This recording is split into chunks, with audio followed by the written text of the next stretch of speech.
as we all adjust to authoritarian extremes of the current administration. It's a question M. Gesson asked as they suggest that we've become accustomed to what used to be unthinkable.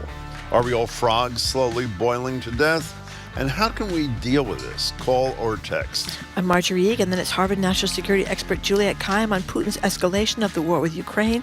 When Trump goes so far as to call him absolutely crazy, you know it's gotten bad. We'll also talk with Juliette about Harvard and the federal crosshairs and more federal restrictions on international student visas. All that ahead, the first hour of BPR 89.7 GBH, live from the Boston Public Library.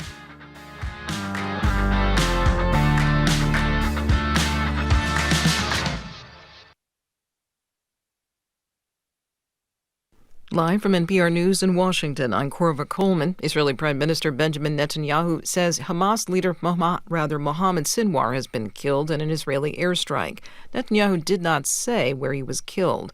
Mohammed Sinwar is the younger brother of Yahya Sinwar, who Israel says planned the October 7, 2023 attacks on southern Israel. Yahya Sinwar was killed last fall, and his younger brother Mohammed became a senior Hamas commander in Gaza. Meanwhile, Israel says its Air Force has struck the main airport in the capital of Yemen. That's after Iranian-backed Houthi forces, who control much of Yemen, have repeatedly fired missiles at Israel in recent weeks. As NPR's Daniel Estrin reports from Tel Aviv, Israel blames Iran. Israel's defense minister says Israeli fighter jets have struck the Sana'a airport and destroyed the last remaining airplane in use by the Houthi rebels. In recent weeks, the Houthis have fired missiles towards central Israel, saying they're aiming at Israel's international airport to protest Israel's assault in Gaza.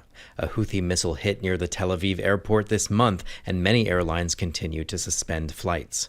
Israeli Prime Minister Benjamin Netanyahu said Iran is responsible. The show of force, with Israeli warplanes reaching as far as Yemen, could serve as a message to Iran.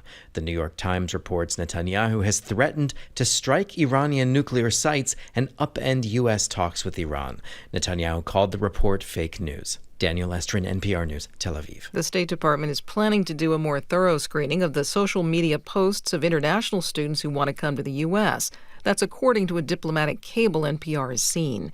It calls for extra vigilance in the student visa process. The change means this could make it harder for international students to make appointments at consulates around the world to apply for U.S. visas.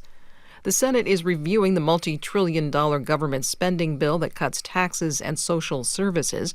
The nonprofit Congressional Budget Office estimates millions of people will lose health care coverage under Medicaid. Noam Levy tells us feelings are complicated about this in one Arizona county. Like a lot of rural places around America, Gila County, Arizona has become increasingly dependent in recent years on government health insurance like Medicaid. But many people in this copper mining center in the mountains east of Phoenix also say there's plenty of waste that should be trimmed. Debbie Cox works at a property management company.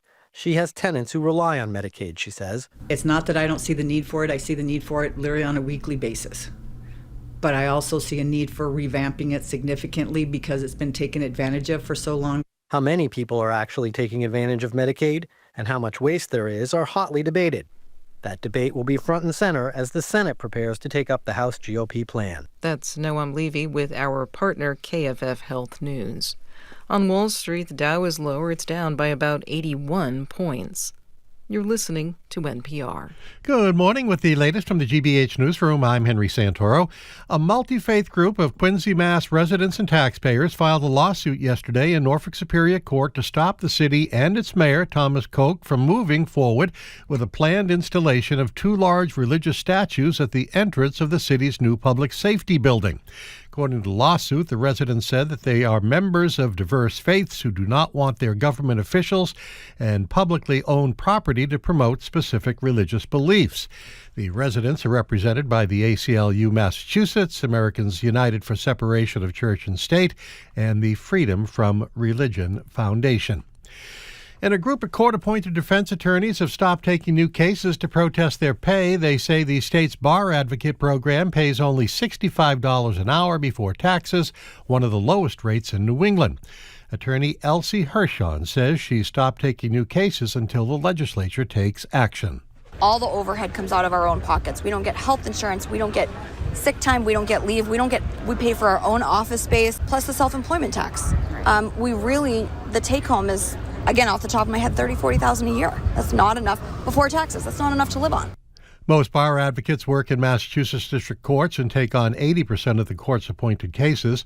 Governor's Council member Maura Dolan is a public defender, and BPR will check in with her on today's show. Brewers go for the 3-game sweep of the Red Sox in Milwaukee tonight. It's at 73 degrees in Boston right now. This is GBH News. Support for NPR comes from NPR stations. Other contributors include Lilly Endowment, a private foundation supporting NPR's coverage of religion and spirituality, and Jarl and Pamela Mohn, focusing on civil liberties, foster youth, public radio, and the arts.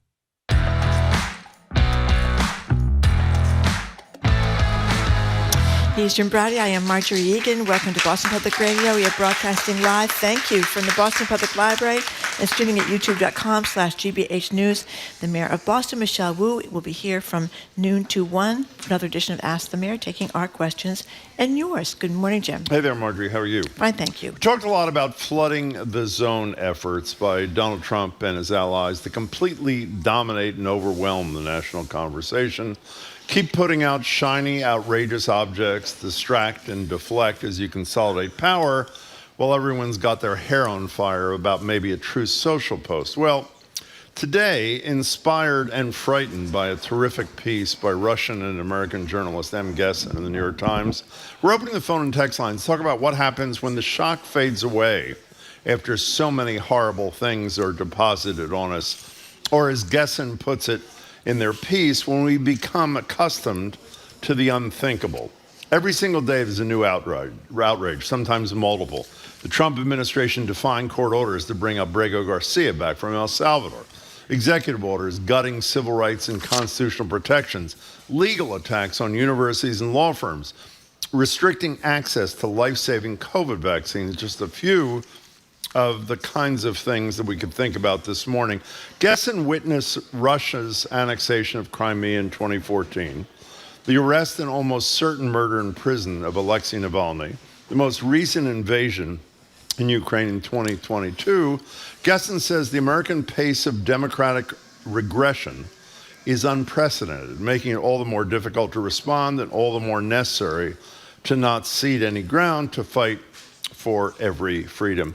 Is Gessin describing you? And as Marjorie said this morning, are we the frogs in the boiling water? The number is 877-301-8970. Not only does Gessin have that great line about whether we've become accustomed to the unthinkable, they also say that reports, this is a quote from their piece, reports of human tragedy and extreme cruelty have become routine, not news, and that is totally and completely true. And as Gessin points out, how fast this has happened in the United States.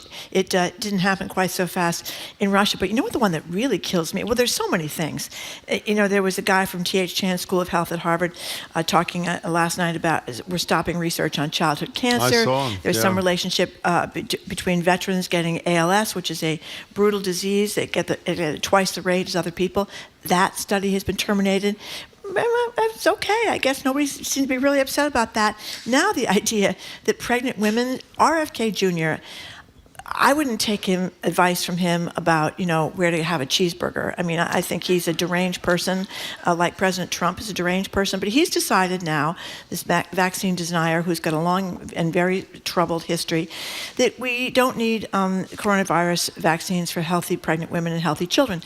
Now, with the children, there's some controversy. If they're healthy children, maybe they don't need it. But for pregnant women, the American College of Obstetrics and Gynecologists, who knows more about this, and I would say that RFK Jr. does, is very concerned. They're talking about how they've seen firsthand how dangerous COVID infection can be during pregnancy, and for newborns who depend on the antibodies from their mother when they're born to withstand COVID at birth. So pregnant women now, and what could happen is your insurance won't pay for it, or it may be very difficult for you to get this vaccine if you are pregnant. This is incredible. Yeah, but you should fit it into the Gessin theme, and the point being that RFK and they didn't write about RFK in particular here, has committed so many abominations that when something like this happens, which in isolation would get people alarmed, it's almost like a nothing kind of story. You just move on. As I said before the show, Jim, I think there's no one like pregnant women to be hyper vigilant about their health because they're get a baby growing inside them. I don't think this is going to go well. That you want to get a COVID vaccine, you're pregnant, and RFK Jr. says no. I mean, come on. How about violating Supreme Court orders? Do people care about that? Well, that's the other thing. Mahmoud Khalil is who is protesting. Still in Louisiana prison. We're going to talk later with Juliet Kayyem about something called Project Esther, and their goal seems to be to stop any pro-Palestinian activity, to be in favor of two-state solution, to be in favor of non-starving children in Gaza. This is part of Project 2025. This is part of Project 25, yeah. And you know, Gesson talks about that as well, the idea that you can have this tragedy outside the embassy in Washington where these two young people that were about to get married, this lovely young couple, gunned down for no reason except they were two Jewish people at a Jewish event. It's all this coverage. But when you read these stories about Trump people talking about anti-Semitism, there's never any mention of the starvation problem in Gaza, as if children in Palestine don't matter. Well, I think it's Gesson's whole point. There's a point at which there's such overload that it's not news anymore, and we move on to the next thing, which is really scary and creates an environment where a Trump-like figure can become the autocrat that he's become. Our number is 877-301-8970. How do you react to what Gesson has to say? I think they nailed it completely. It's exactly what's going on in this country, and Trump understands it and is milking it beautifully. Well, Jay in Rhode Island, let's take a call or two. Yeah, I just want to say really quickly that cracking down on universities and cracking down on the press is the authoritarian playbook. Absolutely right. And that is what Donald Trump is doing right now. Jay in Rhode Island, welcome to the show. Hi. Good morning. Hi. We just passed, as we all know, Memorial Day, and the true honor that we should give our fallen soldiers is not just to go to some neighborhood parades. That's lovely, but it's to remember what they died for every single day. And so, in point, we should never accept as the usual what is happening. If we truly believe in our democracy and in our freedoms, we fight and we continually fight. And how do we do that? We call our representatives. We call our senators. We especially ask family and friends who live in red states to do that with their Republican senators and Republican congresspersons. And then we work to reelect people this coming year or elect new people this coming in 2 years, the midterms, to put us back onto the course where we should be. There's plenty we should do. We cannot afford, not in the memory of our veterans and not certainly for our freedom and democracy, to accept this as norm. Well, Jay, I couldn't agree with what you said more than I do with one big however, and this really doesn't relate to you. I read this morning, I assumed this was a typo, but you probably know this. 83,000 employees of the Veterans Administration are slated to be fired. Let me repeat the number. Yeah. 83,000 staff people there serving veterans in this country are slated to be fired. When's the last time you read about that?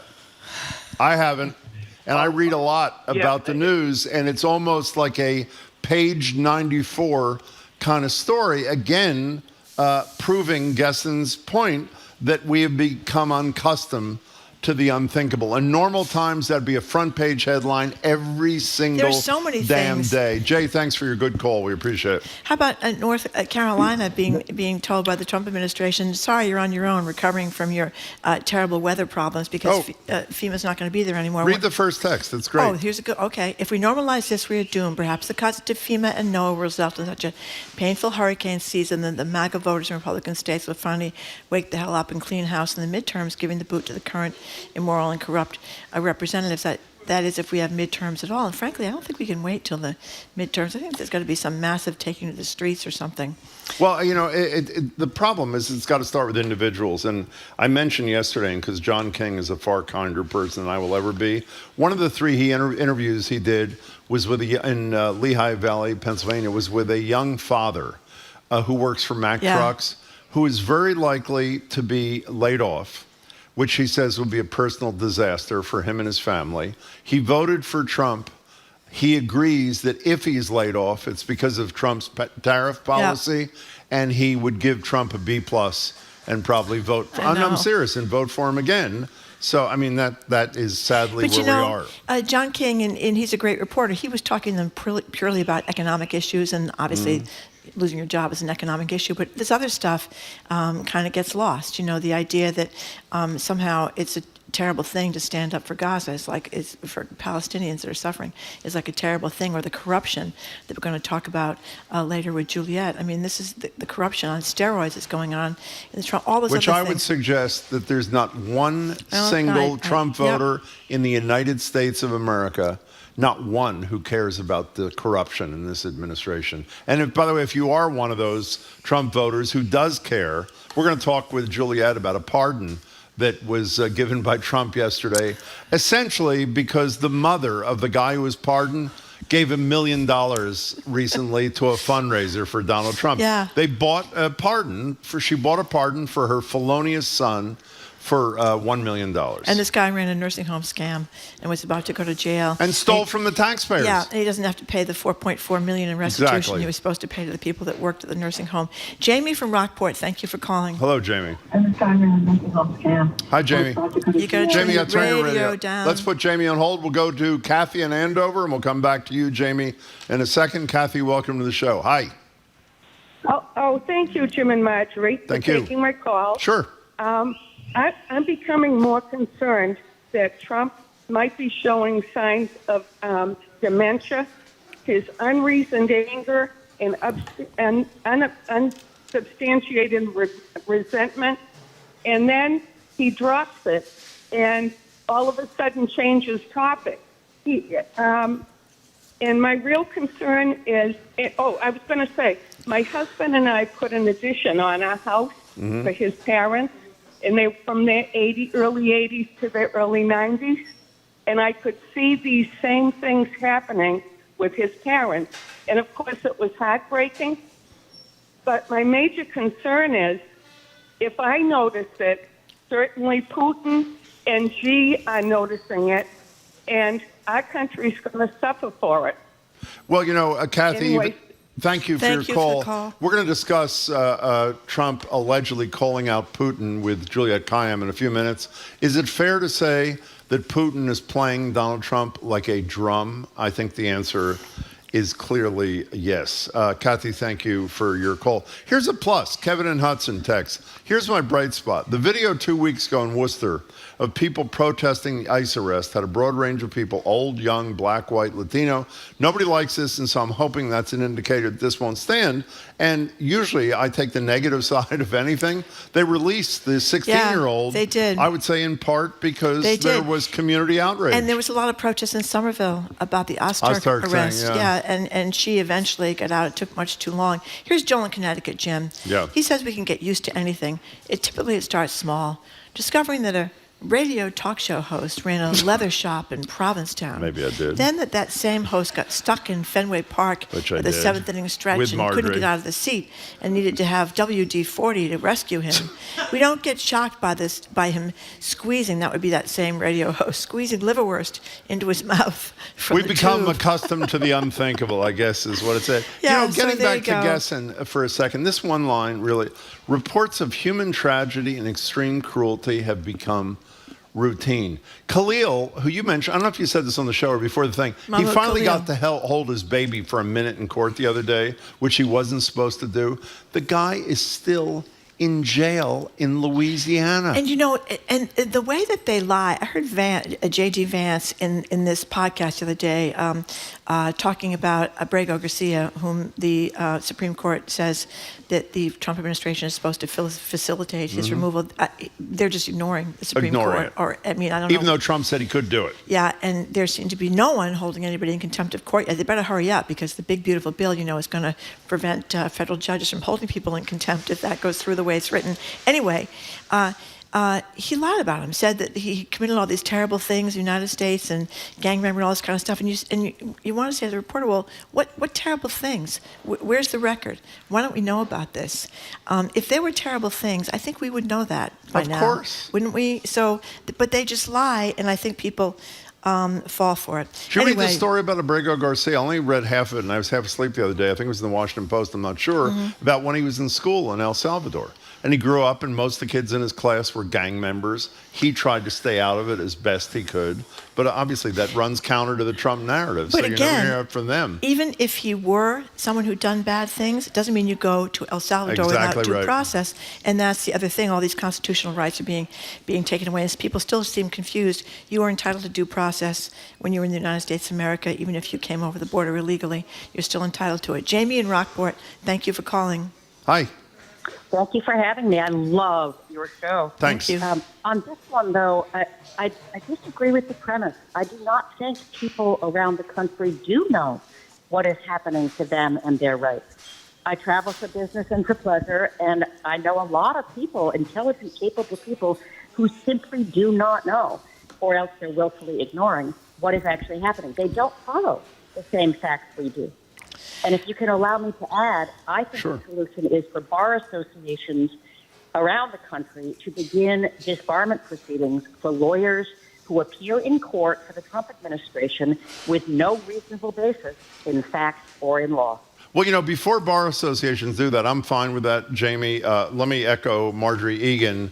The fact that these lawyers for the Trump administration come to court and basically say, we don't know anything, we don't know where he is, we can't return the plane, etc., and that the judges are not, Nancy Gertner's with us tomorrow, she may disagree, we'll see, don't say on the spot, you have 24 hours to answer these questions, or you're held in contempt. You don't need to wait for a bar association. You need the courts to go the whole 9 yards. Jamie, thank you for your call. We appreciate it. There needs to be more solidarity, too, among universities. I mean, Harvard is getting pummeled, and they're powerful, but they're getting pummeled, and it's really hurting. I wish they'd stop talking, though, about Harvard and talk about the research at Children's Hospital on pediatric cancer, or we just talked about the guy that was talking about ALS for veterans. They should emphasize, as Garber tried to do, and some of these people have tried to do, that the research money they're using is grant money they get from the federal government to pursue major health problems in the United States, like cancer, like ALS, like heart disease, and all that kind of stuff, more than the undergraduates at Harvard, which I think a lot of people, they're not that worried about the undergraduates at Harvard, you know what I mean? We'll give it to the trade schools. They'll do the research. John, by the way, we love trade schools. We love Voc Ed, but it is a misdirection play. Yet again, we're talking about the theme of M. Gessen's piece in the New York Times, and it's called Beware, We're Entering a New Phase of the Trump Era. And the basic thesis, well, I've quoted from her repeatedly, is that we have become accustomed to what used to be unthinkable, and I think it is impossible to rebut her premise. We are, and we have. Here's Adam in New Hampshire. I'm not sure why we're pretending Trump should be governing as a Democrat. It's not just democracy. When your side gets what it wants, things being challenged in the courts are exactly how this country's supposed to work. Too many people are using the rights when in actuality there's no such case. You do not have a right to study in this country as a student, especially if you're going to be a nuisance. The place where there are several places I take issue with what you said. It's not just getting what your side wants. It's violating unlawfully the Constitution of the United States. I mean, that's kind of an important thing. It's the rule of law, which is kind of an important thing. And when you say that you have no right to study in this country as a student if you're going to be a nuisance, what Osterk did, that ICE got her for, was writing an op-ed, or helping to write an op-ed in the Tufts newspaper, supporting people in Gaza. That is what you should get deported for? I don't know. I mean... Well, court determined the answer was no. But by the way, it's not just... But look how long she was there before they determined it. It's not just things that are illegal. It is totally legal for the Trump administration to refuse to provide one nickel of research money in the future to Harvard University. But I'd say to Adam in New Hampshire, what's the consequence of that, even if it's legal? What's the consequence, as Marjorie has said nonstop, of cancer research not happening and all the other stuff that goes on? So some things are illegal, some things are unconstitutional, and some things are just horrible for human beings, and I'm concerned about those too. 877-301-8970 is the number. Where do you want to go? Joan in the car, thank you for calling. Hi, Joan. Hi, Jim and Marjorie. Thank you for taking my call. Thank you. In the whole scope of things, this might not seem major, but it's just one more way that Trump and his supporters are being vindictive. I guess there was a plaque that was supposed to go up in the White House that would actually recognize the, officers that lost their lives during the January 6th insurrection. Yeah. And it won't be put up. I mean, to me, this is so ridiculous. What happened to Back the Blue? Yeah, and the supposed anti-Semitism campaign. Why did so many people with Nazi paraphernalia get pardoned in the January 6th riot too? That's another good question. If you're there's a lot of hypocrisy all the way around. Joan, that's a great point. Thank you for the call. Thank you for the call. Listen to this. My MAGA neighbor cares now that we will no longer have anything to do with him, and he can no longer borrow our tools. Figure it out on your own, MAGA dude. I like that one. Bob from North Kingston, Rhode Island. Hi. Hi. Thanks for taking the call. And I mean this with all respect, but maybe we need a no Trump day. We get it. You make valid points, but there's a lot of other stuff going on, and we're getting distracted by the constant parade of horrible. What are we missing by talking about Trump? Tell us what we should be talking about, and maybe we will. What is it? A couple ideas. There's a bridge in Rhode Island that fell down. It was inspected 6 months earlier. No one says anything about it. Yeah. The governor is more of a threat to us. The Boston Public Schools, the enrollment's cratering. What does that mean? Why did it happen? What will happen to the schools? I mean, you're smart people. There's a lot of things. Yeah. And maybe just announce in advance there's going to be a one-day break, because we all get it.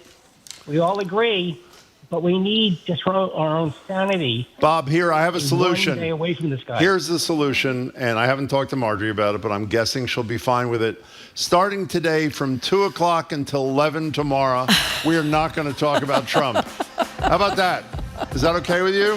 Bob, thanks for your call. Yeah. By the way, you're not alone. A lot of people feel like you do. It's just hard to resist. But on the other hand, we're kind of in an emergency situation I would here. Say that's true. Okay, we're taking more of your calls and texts on whether we're all, as Bob said, kind of not wanting to talk about this anymore and putting our head in the sand. You're listening to Boston Public Radio 89.7 GBH, live from the Boston Public Library and streaming at youtube.com/GBH News.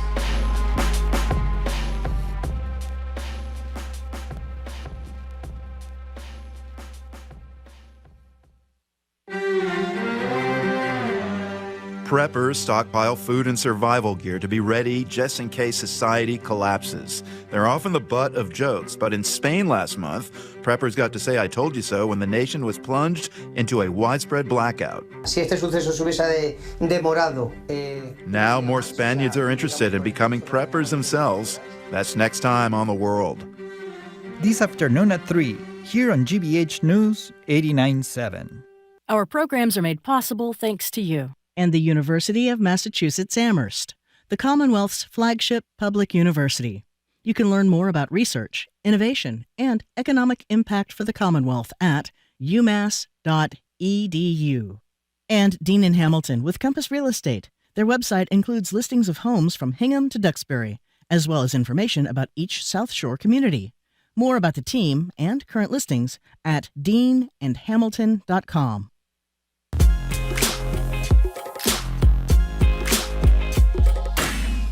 Welcome back to BPR. Browdy and Egan. That was Marjorie Egan and Jim Browdy. We're live at the library, streaming youtube.com/GBH News.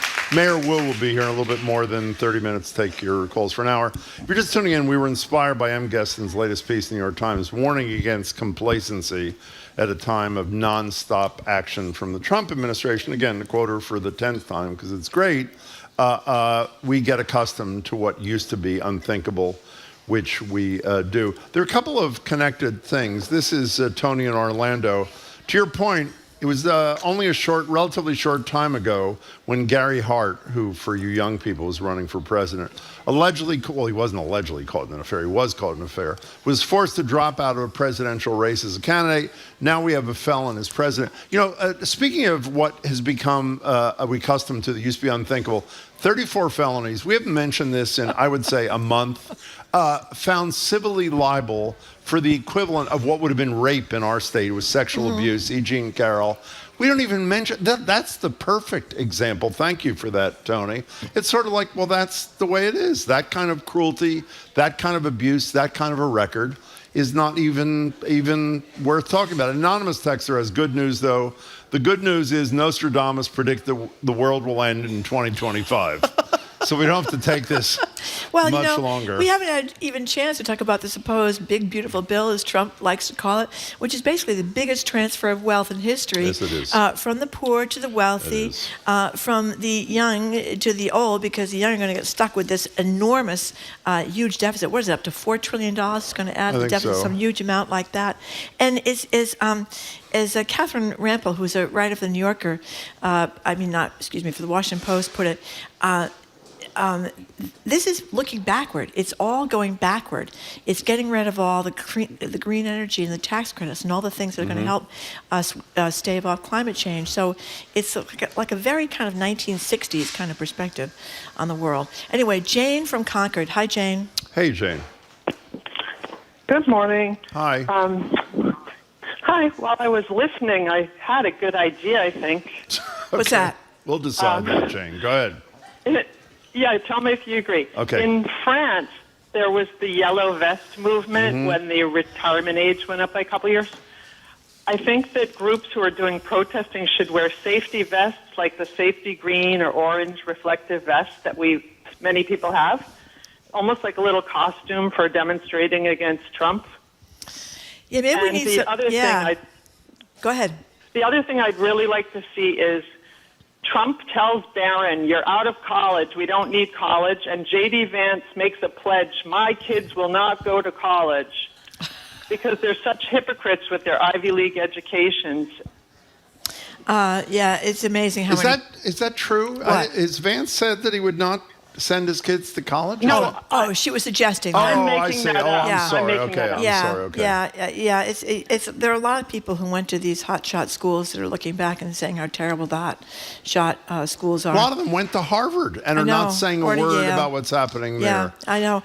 And again, Jane, I said this before, but I'm you. surprised nobody's complaining about it. Maybe they're not enough pregnant women is listening. it back to COVID? Yeah, that RFK Jr., who I think is out of it. I mean, I think he's kind of lost his marbles quite some time ago. He's said that he's recommending that he runs the Health and Human Services. He's the secretary there. Would no longer recommend coronavirus vaccines for healthy pregnant women. Yeah. I mean, are we going to just take that line down? The pregnant women of America? I don't think so. Scott on the Titanic texts and says, enough iceberg talk, full steam ahead. Well, that's a good one, not to Scott. be even more depressing, but remember what Maria Ressa said, who watched the authoritarianism take over Nobel the Philippines, and one of the most impressive interviews we've ever done, who faced 100 years in prison for speaking out against Duterte over in the Philippines. Still faces two charges. She said it was going to be all done for us by summer, Jim. No, that was the leader. She quoted the leader of the journalism conference that she had just come back for. The democracy will be done in the United States by the end of the summer. But did she agree with him or not? I think she probably did. She agreed with him. Okay, let's go to Nick in Hartford. Hi, Nick. Hello, Nick. Hey, guys. How you doing today? Good. So I agree with the other caller that, I would love to talk about anything other than Donald Trump. However, this guy has such a stranglehold on every move that Congress and even some local officials make that everything he says they want to do, even if it's a garbage budget bill, any terrible foreign policy, any action against Harvard, and making sure that, as Marjorie often says, we remain suckers.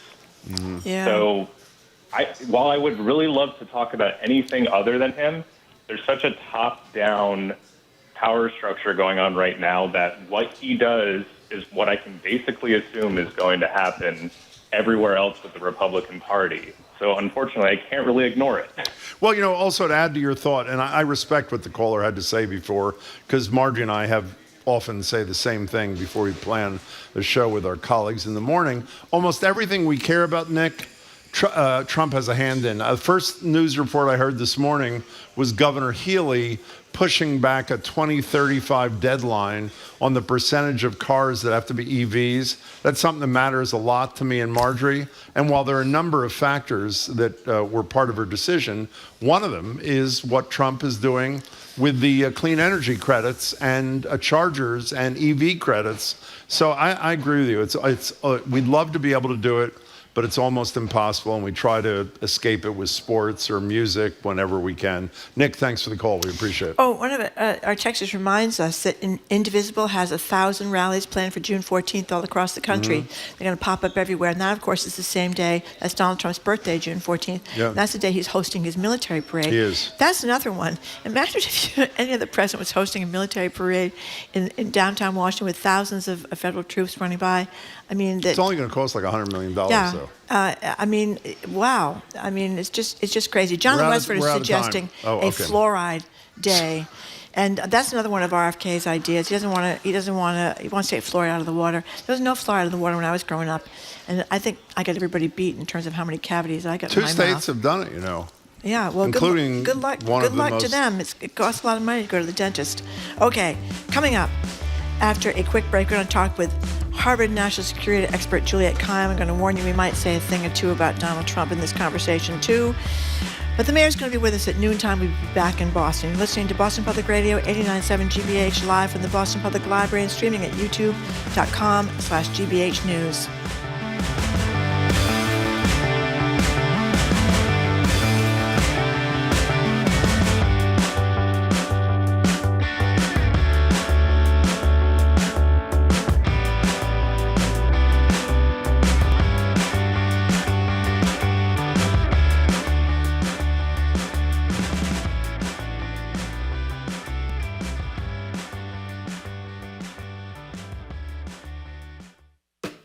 I'm Jared Bowen. Today on The Culture Show, Ron Chernow, the Pulitzer Prize-winning biographer whose book on Alexander Hamilton inspired the Broadway musical sensation. Now, in his latest biography, Chernow reveals the full, fascinating, and complex life of the writer long celebrated as the father of American literature, Mark Twain. That and more on The Culture Show today at 2 on 89.7 GBH.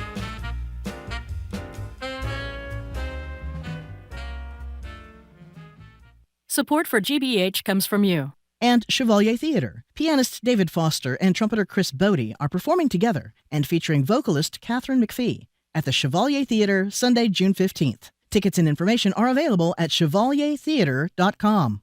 And Bridgewater State University, helping create jobs for Massachusetts. BSU's skilled graduates are recruited by today's industry leaders, elevating business in Boston and beyond. bridgew.edu/elevate.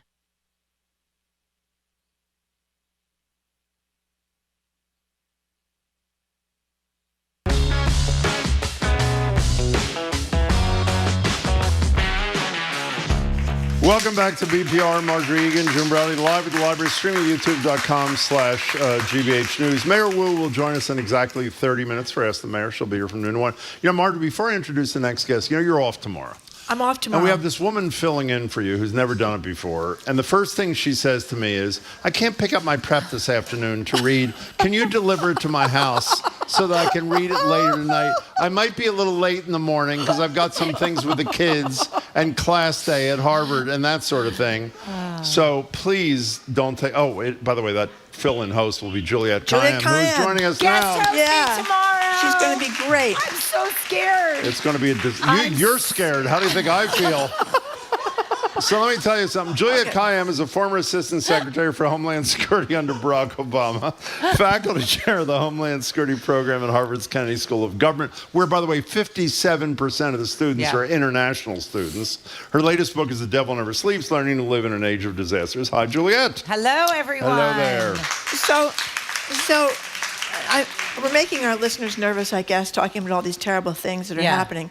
But one of the terrible things that are happening is Project 2025's so-called Project Esther, which is intended apparently to crush the pro-Palestinian movement in the United States of America. So if you are upset about what's going on in Gaza, you protest about it, you're upset about children and women starving or anybody starving, you're in trouble. Yeah. If you're Tom Friedman and the New York Times columnist who just wrote a piece basically saying that this is a genocide at this stage, no other way to explain it, you might be on their hit list. Tom Friedman, who's been, utterly way too sympathetic, I think, to what was going on for too long. I think you can't wake up now. Previous Prime Minister of Israel has said it was a genocide. Exactly. Yeah, on the radio this morning, on NPR. These are apparently these are also our First Amendment people, right? Yeah. These are the we're being speech. Silenced and we're not allowed to say what we want. And then the second that there is any organization or any sympathy for Palestinians or Arabs,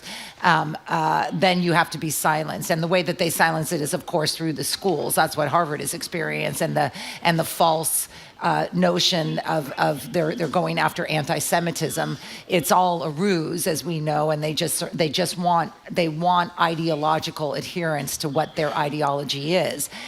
Everything is fine at Harvard so long as Harvard abides by everything that they want, right? And that is what totalitarianism is, and that's why Harvard is right to be pushing back on it. So that is one factor in a variety of factors that they are utilizing to adhere to a pro-Israel, anti-choice, anti-diversity, anti-DEI attitude. And so it's consistent with what we're seeing. Look at what Trump is doing with the universities. I mean, it is. Look what Marco Rubio is doing with international students. I mean, this is Islamophobia, anti-Arabism, anti-Arab, anti-Palestinian rights, anti-human rights that they want to silence. And tell us about Marco Rubio. No, not yet. I want to stay on Gaza, if I may, just for 1 second. If you didn't hear it, the good news is, at least on Gaza, is that most people who buy into news that is not real, almost no one has said to us, this is all made up. What's happening is happening.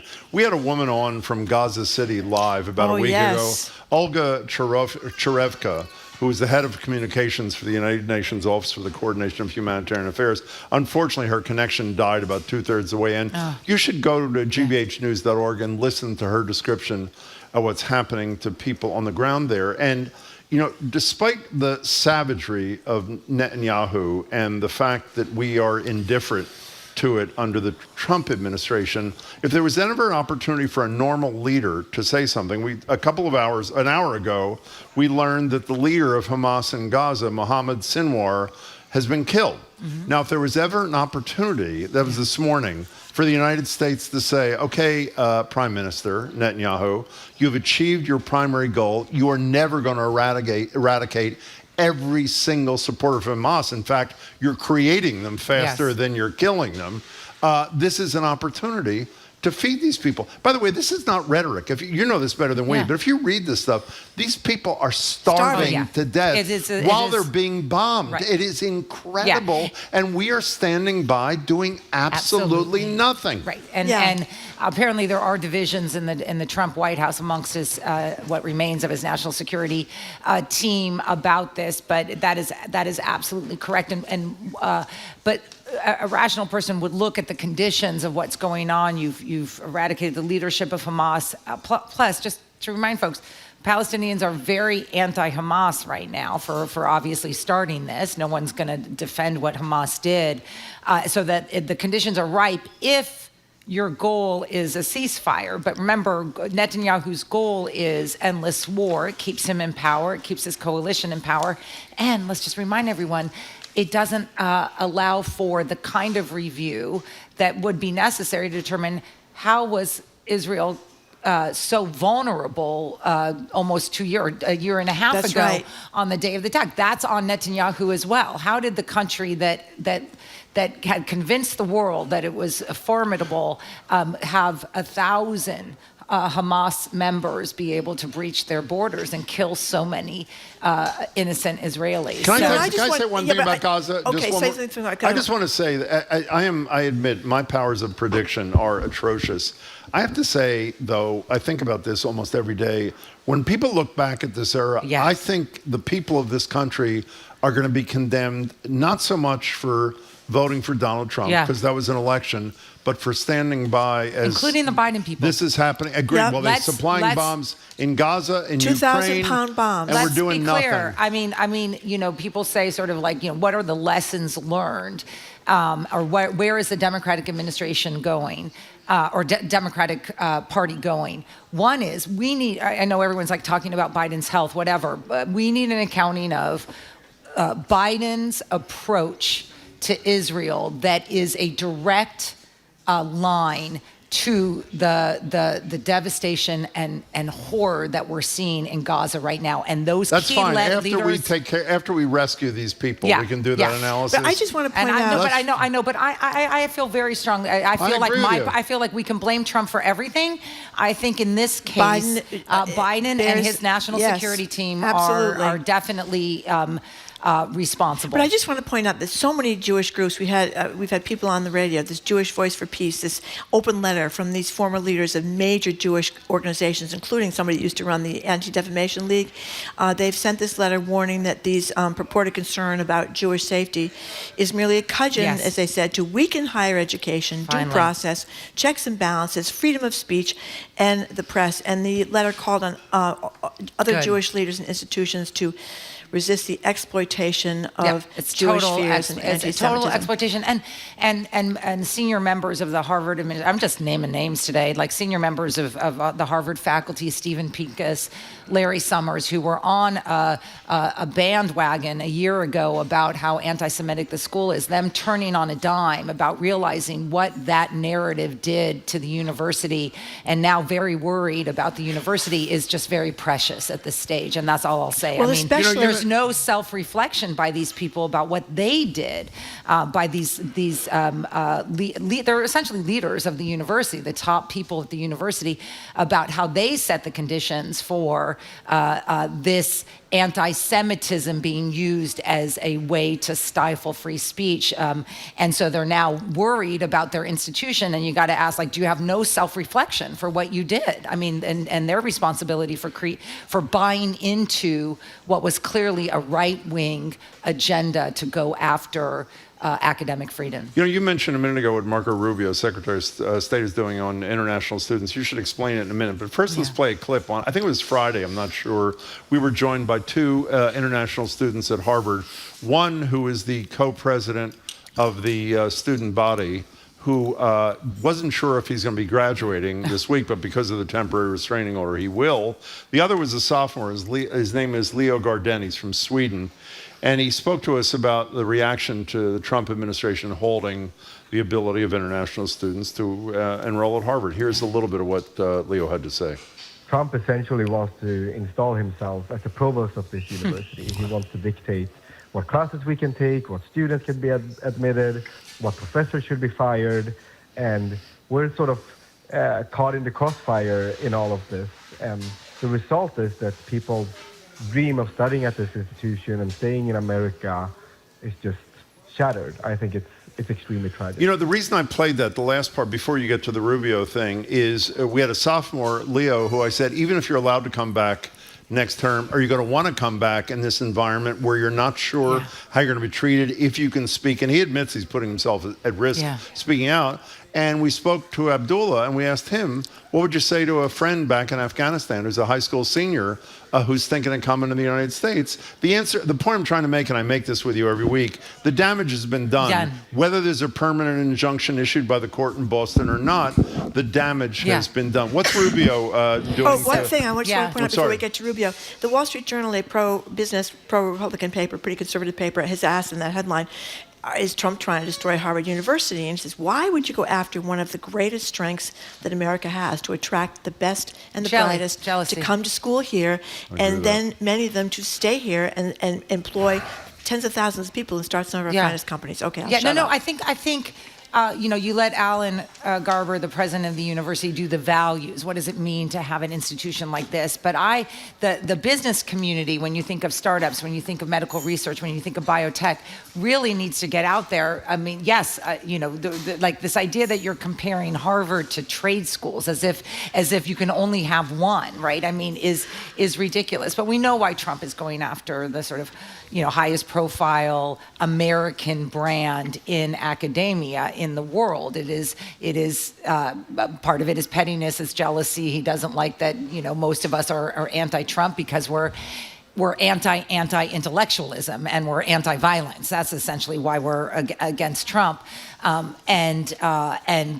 he doesn't care what goes down. Remember, Trump doesn't essentially care about consequences. I have to say, I heard the greatest acronym for Trump that's coming from the Europeans and the Asians. Apparently all the leadership says, let's do some taco talk. And I'm like, what is that? So taco stands for Trump always caves out or caves, I forget, but craters out or whatever, which is just like once he does his tariff thing, just give him a phone call and he'll waive them for another 2 months. That's what happened with the EU. Yeah, exactly. That's what happened yesterday. So anyway, this is real. I mean, I'm glad that you highlighted the students. The Trump always chickens out. Thank you. Trump always chickens out. Yeah, sorry, I said crazy. Thank you. But it is real, and I feel it. I mean, I was on campus yesterday, and there's just a lot of ambiguity for a school like mine. We don't even know what the enrollment numbers will be like.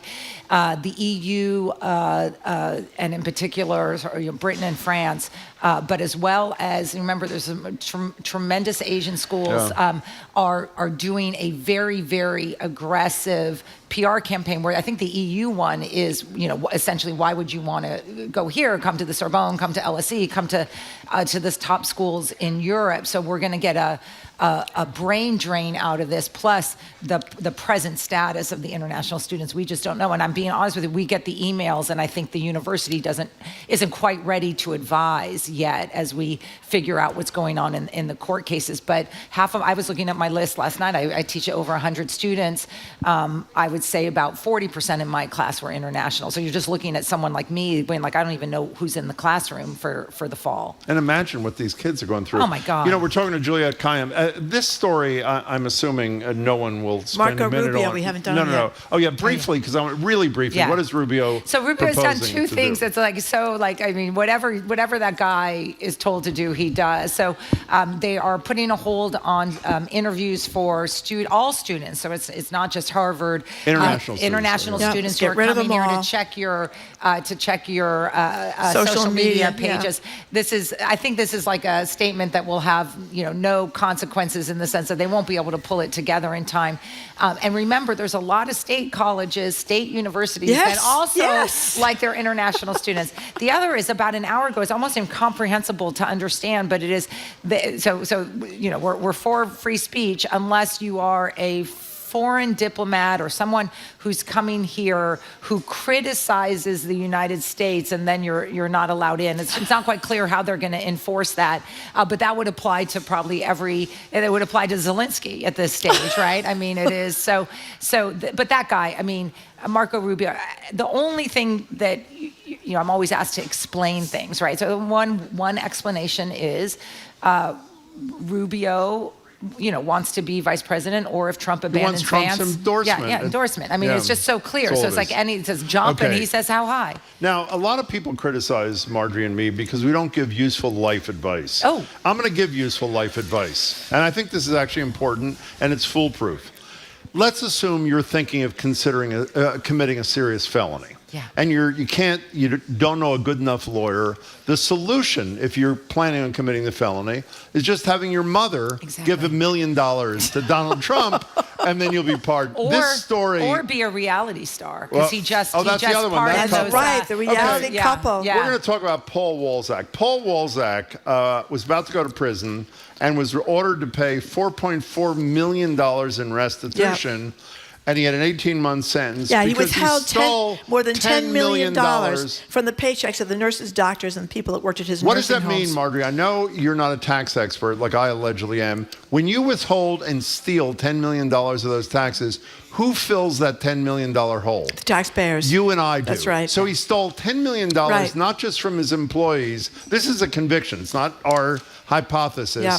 $10 million, which you and I are going to help pay. Yeah. He's about to go to jail for 18 months and required to pay 4.4. I don't know why only 4.4 I don't know either. million back. Well, because he spent $2 million on a yacht. I did. Not only is he not required to pay the 4.4 million anymore, but he will not go to prison. And I gave it away. But why is he not going to prison, Juliet Kayam? Okay, so his mother really, really loves him. He loves This is more than maybe some of our mothers Really who loves might him. say, "Don't do that." And she raised $1 million for one of these, pay to play at Mar-a-Lago. I think it was at Mar-a-Lago. Dinner, yeah. Yeah, dinner.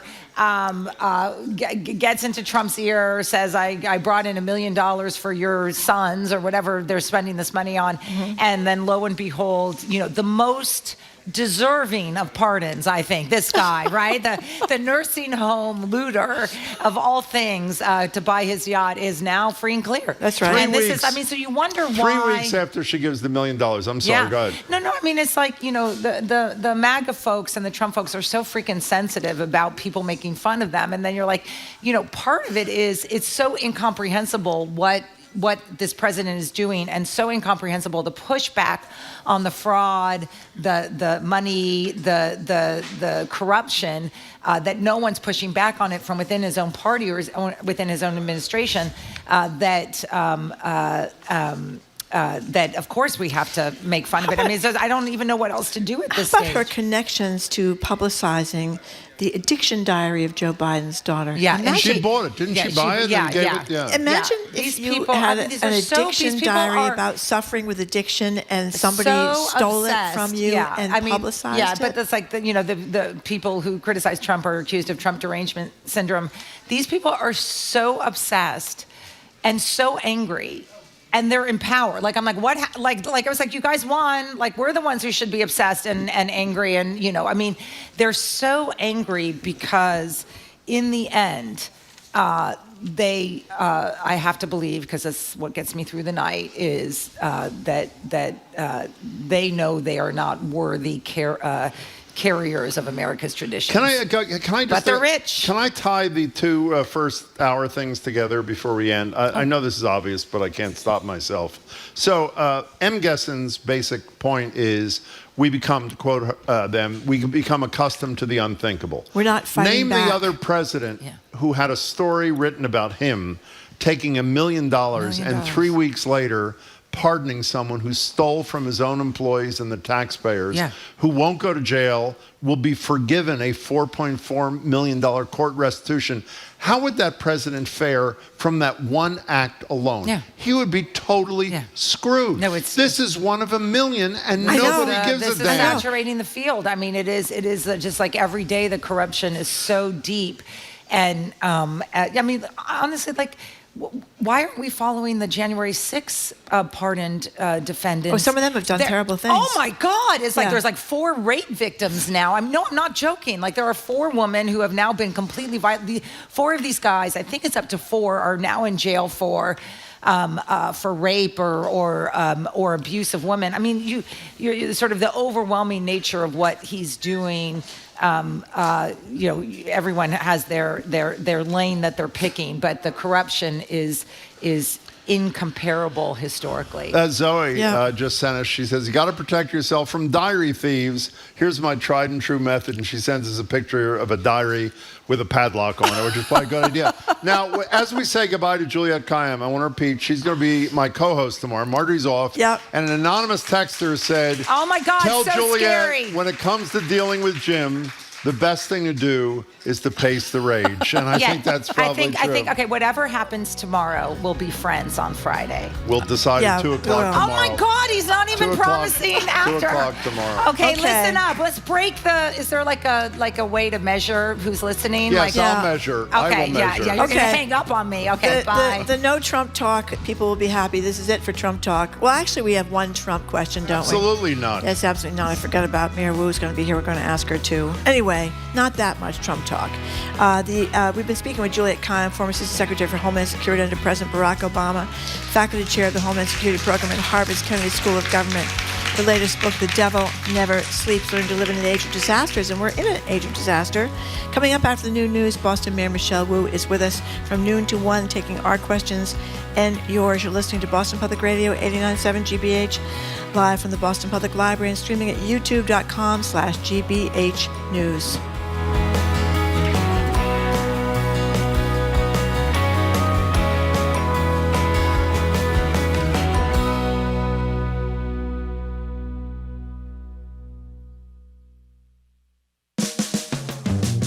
You're listening to Boston Public Radio with Jim Browdy and Marjorie Egan. Just ahead, more smart conversation about what's going on in our community. Stay with us here on GBH 89.7. Funding for our programs comes from you. And Boston Ballet, presenting Romeo et Juliet, a fresh take on Shakespeare's timeless tale with breathtaking choreography and live music by the Boston Ballet Orchestra. Opens May 29th. Official tickets at bostonballet.org.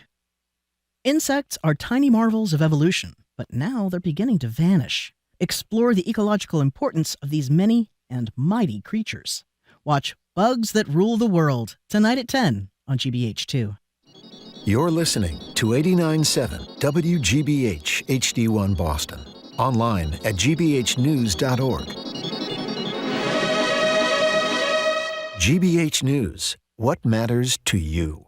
I'm Jim Browdy, ahead on the second hour of BPR Live from the Boston Public Library. It's the May edition of Ask the Mayor with Boston Mayor Michelle Wu. We'll ask about everything from summer safety and BPS school bus safety to the oft-maligned Copley Square renovation so far, ICE arrests, and standing up to Trump. I'm Marjorie Egan, plus the mayor's take on the latest barb she's been trading with challenger Josh Kraft. Have your own questions for Mayor Wu? Call or text 877-301-8970, or if you're in the area, come down to the library and attempt to ask her a question in person. Ask the Mayor is next on BPR 89.7 GBH, live from the BPL.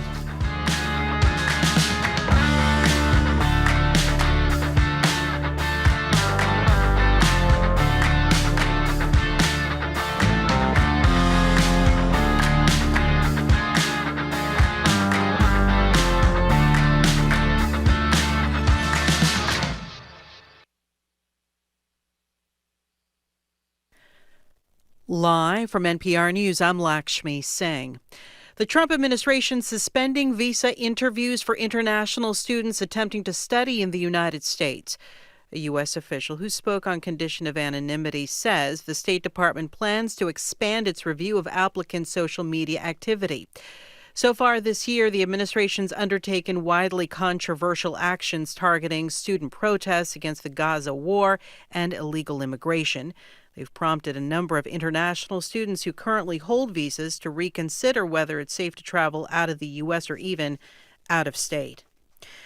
President Trump has announced full pardons for reality TV stars Todd and Julie Chrisley. He's the patriarch of perfection. We're not perfect. But perfect should be something you should strive to be. NPR's Rachel Treisman reports the couple had been serving prison sentences for tax evasion and bank fraud. Todd and Julie Chrisley rose to fame with the show Chrisley Knows Best, which documented the family's lavish Southern lifestyle. It was canceled after they were convicted of defrauding community banks to get more than $36 million in personal loans, spending it on luxury goods and avoiding taxes for several years. The Chrisleys have been in prison since 2023. Their daughter, Savannah, who spoke at the 2024 Republican National Convention, says they were unfairly targeted because of their conservative beliefs. Trump called her this week to notify her of their pardon. Rachel Treisman, NPR News. Ukrainian President Volodymyr Zelensky is in Berlin for talks with the Chancellor Friedrich Merz to discuss efforts to help bring an end to the Russian war. Esme Nicholson reports Ukraine is looking for increased support as Russia's bombing campaign intensifies. Speaking to journalists after a one-on-one meeting with his Ukrainian counterpart, Friedrich Merz said Germany and Ukraine have agreed to start the joint production of long-range missiles. Merz said cooperation on an industrial level will take place both in Ukraine and in Germany. The German leader raised hopes earlier this week that he would green-light the delivery of Taurus missiles to Ukraine, but stressed in the press conference with Zelensky that such decisions will not be discussed in public. Merz did promise to continue and expand Germany's military support for Ukraine. For NPR News, I'm Esme Nicholson in Berlin.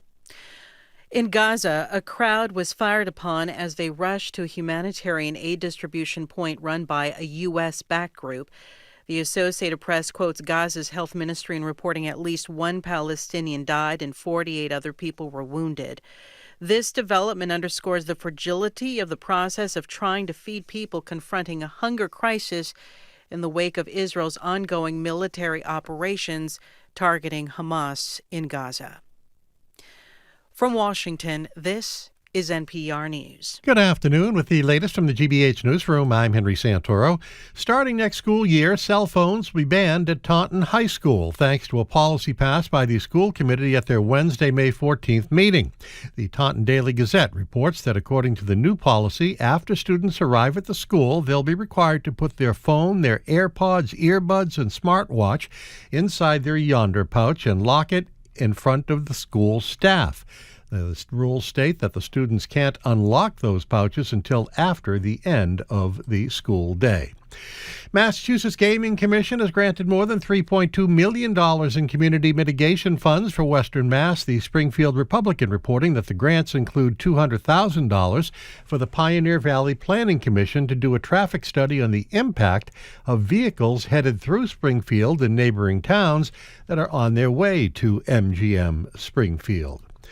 And the Hampden County Sheriff's Department has agreed to pay $600,000 to the family of a woman who died in jail in 2018. Mass Live reports that the woman was going through withdrawal from opioids when she passed, and the Sheriff's Department also agreed to change its policies regarding inmate health care. Sports, Brewers go for the three-game sweep of the Red Sox in Milwaukee tonight, and then it's on to Atlanta for the Red Sox. And the forecast, another glorious day in the neighborhood, mostly sunny today, high upper 70s. We may hit 80. Good chance of showers, though, overnight, and a good chance of rain tomorrow. Boo. 75 degrees in Boston. This is GBH News. Support for NPR comes from NPR stations. Other contributors include Progressive Insurance. Progressive is looking for dedicated and forward-thinking individuals to join their growing team. More information, including application, at progressive.com/careers.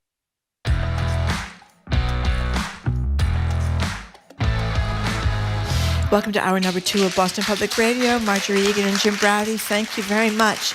We are broadcasting from the Boston Public Library and streaming at youtube.com/GBH News. Hello again, Jim. Hey there. Before we introduce the mayor, a bunch of you who've texted in to criticize me for saying that how no president could get away with what Trump got away with is Paul Walzak, this guy who ran nursing homes, stole $10 million of tax dollars and bought a yacht, and was pardoned by Trump after his mother bought a $1 million ticket to a fundraising dinner.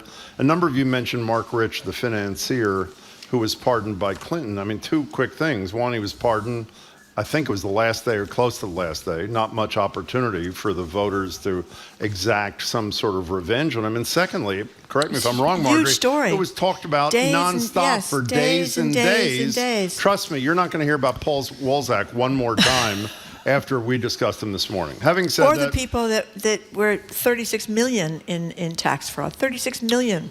In any case, thanks for your text. We Pardoned appreciate also. it. Time for the May edition of Ask the Mayor with Boston Mayor Michelle Wu. She's here to 1, taking our questions and yours. If you have a question for the mayor, you can call or text her at 877-301-8970. And if you're here at the library, if you go see our colleague Nicole, who is right there, and your question is reasonable, there's a really good chance you get to ask it. Mayor Wu, it's good to see you. Thanks for coming. Great to see you. Great to see everyone. Hey, thank you very much for coming in. So I just told everybody we weren't going to talk about Donald Trump anymore, but we are, because I wanted to know about I read that you talked about 42,000 jobs in the city of Boston being tied to colleges and universities, which the president is doing his best, at least in the case of Harvard, practically to shut down. So what, those and other impacts, what are the impacts to his cutbacks that we're seeing in Boston?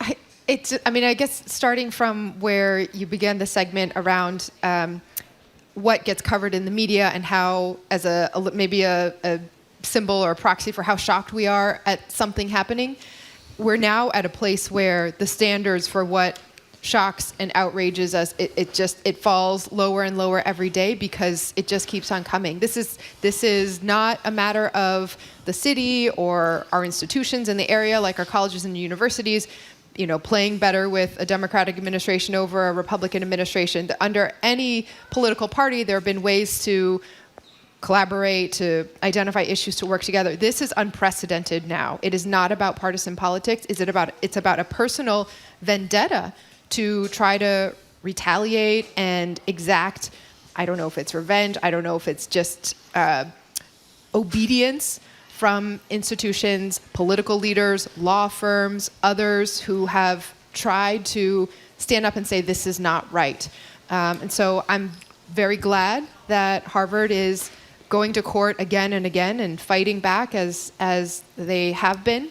It means a lot and is, I think, opening the door for those institutions with fewer resources and more challenges to also do what they would like to do, even under such extreme pressure. But this is having a huge impact already. It's students who are deciding where to go, even if they haven't been directly prohibited or if their visas haven't been revoked yet, just deciding they don't want to deal with the stress and chaos of it all. It's research programs that are being halted again just because of uncertainty that are now means we're going to miss out on the life-saving advances that would have resulted, a year or down the road for us to all benefit from. What makes Boston strong really is what has made our country strong for such a long time. We are the place, the home where people want to send their kids from all around the world to study, where they want to come and get treatment when they're in their most desperate moments. And this city has always stood up to say we are going to be focused on the future, stand up for the public good, take care of our neighbors, and all of that represents the exact opposite ethos of this president and his administration. And so Boston continues to be under attack. It's jobs, it is economic uncertainty, and it's the day-to-day quality of life for residents. Well, as we quoted M. Gessen from the New York Times, we've become accustomed to the unthinkable, which sadly we have. Can we go from the sublime to, I wouldn't say the ridiculous, but to the mundane? A lot of your supporters are criticizing Josh Kraft, who is I would say, your major opponent of the four, I think, or who are running to be mayor in addition to you, because he's taken some huge contributions to a PAC. Well, he hasn't taken them. He has nothing. A PAC that supports him has taken some huge contributions, a couple of them for $1 million, which is legal. There's no limit on how much you can give a PAC as opposed to the $1,000 you can give every year to an individual candidate. But you've taken large contributions for PACs that support your candidacy. So is it okay for you and not okay for him, or what's the deal? I have a lot of problems with the way that our electoral system is set up. I think there are, if we could start from scratch, or if we could even roll back some of the legislation or the Citizens United decision, et cetera, to get big money out of politics, that would do us a lot of good in general. What I will say, again, in terms of the bar dropping down into the basement, what I will say is that we have not experienced in Boston's history a race of this kind before, with such sums of money pouring in from billionaires, from Trump mega donors, from people outside the city, in a flurry of negative attack ads. And this is not about promoting someone, a difference in vision or, the story, a life story, or sort of compelling characteristics of an alternative choice. This is about directly trying to sow fear or confusion, or just to hammer away at Boston's progress to try to turn it around. These are very effective. We've seen in national politics that putting millions of dollars into attack ads makes a difference.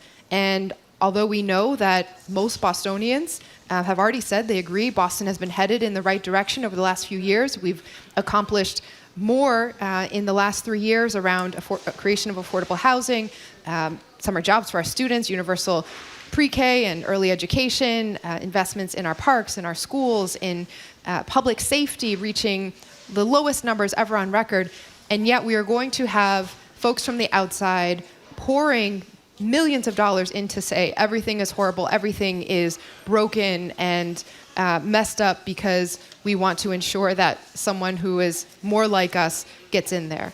Now, there's been a lot of focus on the dollar amounts, right? This is clear, right? I have never in any point of my life or my family's life been able to put $2 million of cash into a campaign account, or to have $2.4 million of cash emerge from, whether it's my dad or an LLC on my dad's behalf, into a condo so I could move into a city to then run for a seat that I've never even voted before. It is what it is. That is the money situation in terms of politics in our country. But I would just say it is in some ways masking or taking the focus away from the fact that there's no substance there either, right? We just had our first candidate forum. There was some yes or no questions, a lot of places where my fellow candidate was not able to say a yes or no because of lack of familiarity with the issues. And that's not anything, how could you expect someone who's lived in a city for just over a year to know all the issues, right? I've been at this for 15 years now, working in the city of Boston. It's complex. It is, there's a lot of history. There's a lot of back and forth in terms of where the civic dialogue has been, where the stops and starts have been over previous decades. All of that matters, and it matters especially now when our city is under attack, that we can continue our progress and not be pulled back or not be sort of tricked into having someone who needs on-the-job training pushed in by billionaires and Trump mega donors. One last thing, you touched on this in passing at the end, then we'll move on and get to the callers and people at the library at 877-301-8970. You said, as you said a minute ago, other times, that Kraft moved into a condo purchased by his father. He says that's not true. You've said he hasn't voted in municipal elections. He says that's also not true. Could you just respond to his response directly, if you can, Mayor? Yeah, I saw that just yesterday. I think there was a statement that came out from his consultants again that said there are kind of three pieces to it, that the voting, the house, and then also that I grew up wealthy, have come from a wealthy suburb of Chicago, it was painted. So, the facts really matter. And here we're seeing, again, just this constant stretching of the truth or outright lies, really reflective of what we see more in federal politics usually. But I want to just tick on each of these areas for a little bit. So first on the voting, our voting records are public, right? There's no question here what happened and versus what didn't happen. The voting record shows that he moved into the city in late 2023 and then voted in the 2024 election cycle, which was a presidential and state election cycle. And so maybe they're counting the primaries separate from the final or whatever, but that he's never voted for mayor before, never voted for city councilor before, did not live in the city. So if somehow he did, it would have been illegal because he didn't live in the city at that point. On the house ownership, right? Again, public record is there when it comes to the Register of Deeds for Suffolk County. You can go and look at the deed. It was an all-cash transaction, no mortgage, from an LLC who's registered to Patriot Place in Foxborough. So, if there's more information there, I think the public deserves to know it. I filed my financial disclosures, as I have to every year, with the City of Boston. I list out exactly how much assets my family has. We own our home in Roslindale. Our names are on that deed, not an LLC, as every other mayor of the City of Boston has had their name on their personal residence, and not an LLC. I was asked to list out every charitable trust, family trust, business trust, realty trust that I have a stake in, so that is all public. Surprise, surprise, it's zero because I don't come from that kind of background. And I think the public deserves to know, what do our tax returns say? What interests do we have in trusts, in corporate entities? All of that is potential conflicts of interest. We're already seeing the stadium situation play out with a fellow candidate having his name on certain records when it comes to financial forms of the soccer team, and now all of the swirl around opposing or pushing for different kinds of... What are you talking about in terms... You're talking about in Everett, you're talking about? About the revolution. What does Josh Kraft have his name on? I wasn't... Just corporate documents related to the creation of the New England Revolution. And so, there's all sorts of tie-ins there. And again, we don't get to decide every aspect of our lives or where we came from or who our parents are or anything like that. It's all about who you are and what ideas you have and what you represent, what you want to get done. But knowing about conflicts of interest is absolutely critical. We're seeing that at the federal level. The last point I just want to touch on, which is I grew up in a wealthy community, et cetera. Again, it's public record. The house that I grew up in, my parents bought when I was in third grade for $144,000 in 1993, right? They are, my whole life, my immigrant parents wanted to focus on public education. And so we moved multiple times growing up so that every time my dad got a raise, we could buy that next smallest house in the best possible public school district they could afford. And so all my life, I've known what it means to be a fighter. All my life, I've known what it means to have to scrap and figure out how to move in different situations.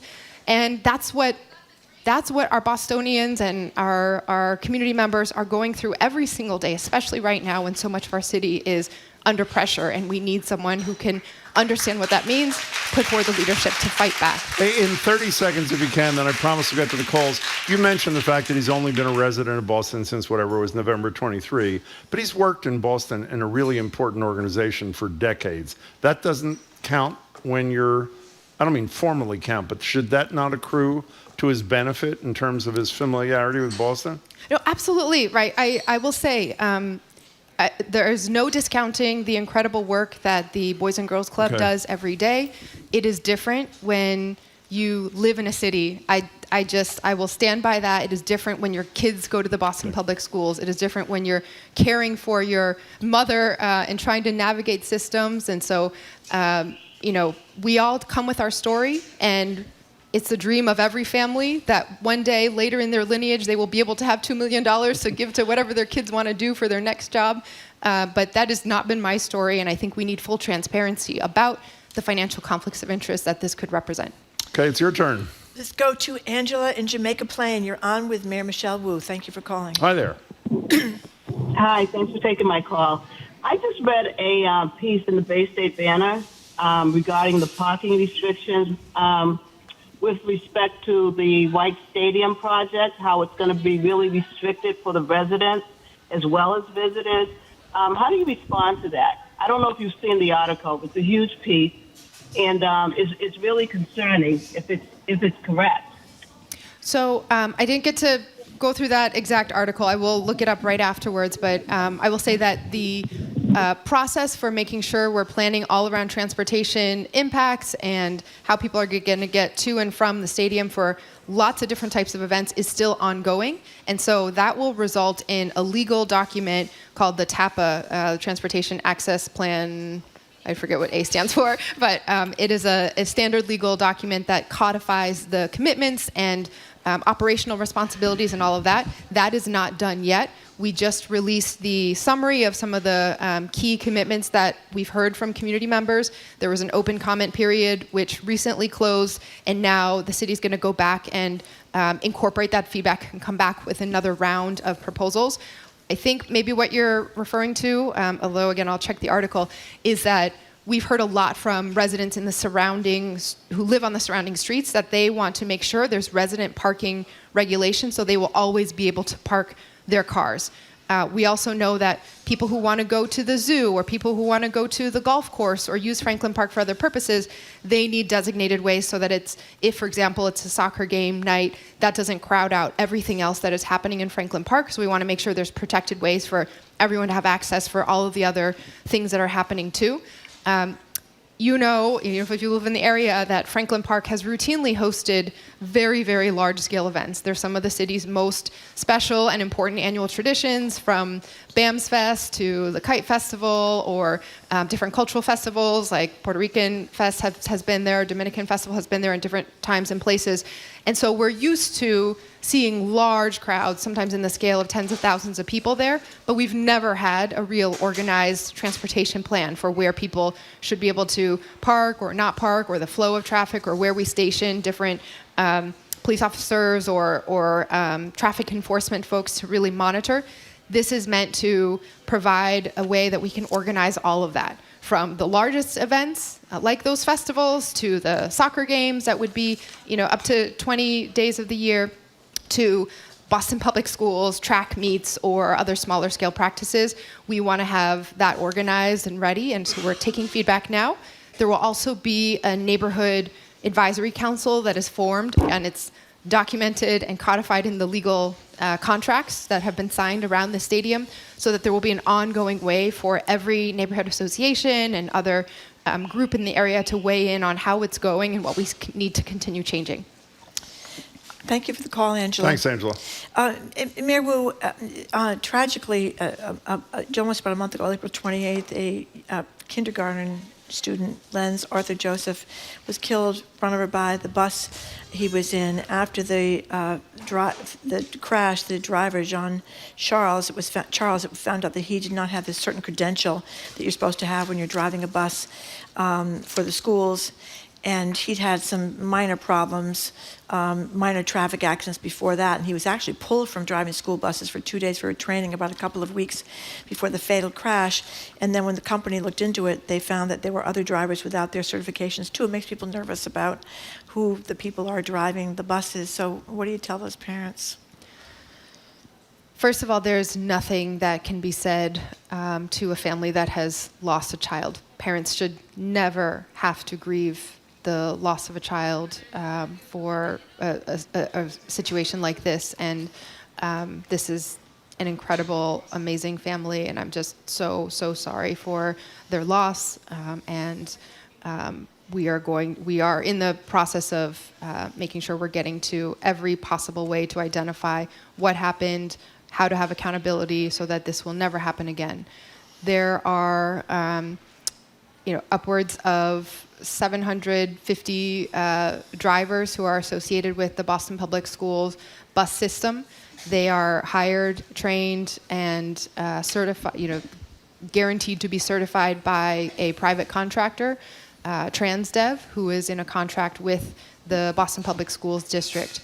And every year there are about 400 incidents that come up on the road. So 1 to 2 a day of something that's most often very minor in terms of brushing a parked car or a rear view, a mirror on the side, or a curb or something like that.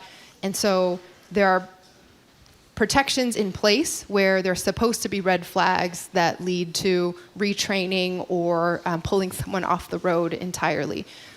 There's an ongoing set of criminal investigations into exactly what happened. The Boston Police and the District Attorney's Office are moving forward on those. And there have been some timelines where, for example, video from the bus had to be subpoenaed, and that timeline was more recently. And so they're in the process when there are now lawyers involved and companies trying to defend themselves against liability, that things are moving forward, but they're having to move forward through these sort of legal steps, and it's taking longer than certainly I would like, but it is how we move through these processes. On the city side and the Boston Public Schools side, we have launched an independent investigation also because we and the public deserve to know whether and how all of the parameters in the contract that are supposed to vouch for training, safety, all of that are always followed, and what the checkpoints are. As far as we know, the incidents that we have been associated with this particular driver's record were deemed minor in the assessment of them. The retraining was done as is according to, it seems, what the protocols are. And the licensure issue, it requires, so there's 3 different certifications or licenses that you need to drive a school bus: the commercial driver's license to operate large vehicles, a passenger certificate, and then a school bus certificate. The school bus certificate requires a certain number of hours of continuing education and then paperwork to certify that. So the hours were completed in this case, but the paperwork had not been. And when they looked, there were another 6, I forget if it was 6 or 7 drivers out of the 750 who had a similar issue of the paperwork not being completed.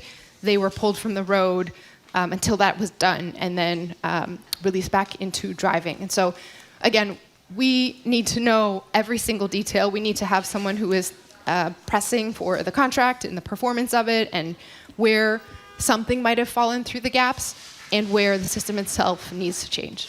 We're talking to Mayor Wu, 877-301-8970. Janice, you're in a car. You're on with the mayor. Hi. Hi, thank you for taking my call. Of course. Mayor Wu, you spoke to your vision for the city. I'm wondering if you could talk to the plan to allow building 7 to 12 stories high in the Rosendale Square area. As you know, Rosendale Square is one lane of traffic in one direction all the way around the square. And I'm not sure I understand how the square itself and the surrounding neighborhood is supposed to absorb that kind of population influx. So I'm wondering if you could speak to that entire proposal and, why and how and why we would move forward with that. Thank you, Janice. Thanks, Janice. I believe you are referring to our Squares and Streets zoning reforms that were recently moved to a vote for Rosendale. This is part of the overall effort to recognize that we spend a lot of time going through proposal by proposal all of the exceptions of why a building needs to get a variance to the existing zoning code, because our zoning code is so out of date. It has not been comprehensively updated since 1965, and more than 97% of existing buildings in Boston are in violation of the underlying zoning code. It is long, it is complicated, and it results in many layers of lawyers and consultants and everyone else steering through this exceptions-based process that can lead to inconsistent results. It can lead to a sense that things don't fit together over a larger area. And so we've really kind of moved to flip that dynamic by moving away from the Boston Planning and Development Authority as a development review-focused entity and bringing everything onto the city side, having community planning that leads to zoning that will then set clear rules. That does mean in many cases that we are bringing up the standards to reflect the true baselines. That's baselines for affordability and open space requirements, and that's also, in many cases, standards around density, where, again, the existing buildings are already taller than the zoning code applies to in the vast majority of cases. In Rosendale, it is not the 12. It's, don't picture a 12 floor tall building. That is definitely not what has been proposed. The heights, I don't want to get this wrong, but I think it ends up being the S5 designation in the zoning code is something that turns into a much, it's a smaller commercial district, but reflects that area right in the square is a business center for the neighborhood. So it's not skyscrapers, it's not downtown commercial district scale, but it does recognize that going up and adding housing on top of the existing ground floor retail will allow for more of housing and more affordability in the long run. When we can see housing projects move through faster, it allows for more foot traffic and customers for the small businesses. We certainly have a lot of work to do to figure out as a community how we move people more effectively everywhere to where they need to go. Traffic is a daily stress for everyone all across the city. We have been working to support the MBTA as they improve public transportation, get rid of slow zones. The bus corridor from Rosendale Square to Forest Hills has been transformational. And we're also working with Google, for example, on how to look at streetlights. There's now more than 100 intersections where we've been using AI and Google's data, Google Maps data, to improve the signal timing that has really reduced stop-and-go traffic in those places. And so we need to have an all-of-the-above approach, and that also includes adding more housing, but then making sure we're investing in the infrastructure to support that housing, as you point out. Speaking of Ang, if he were running against you think you could beat him?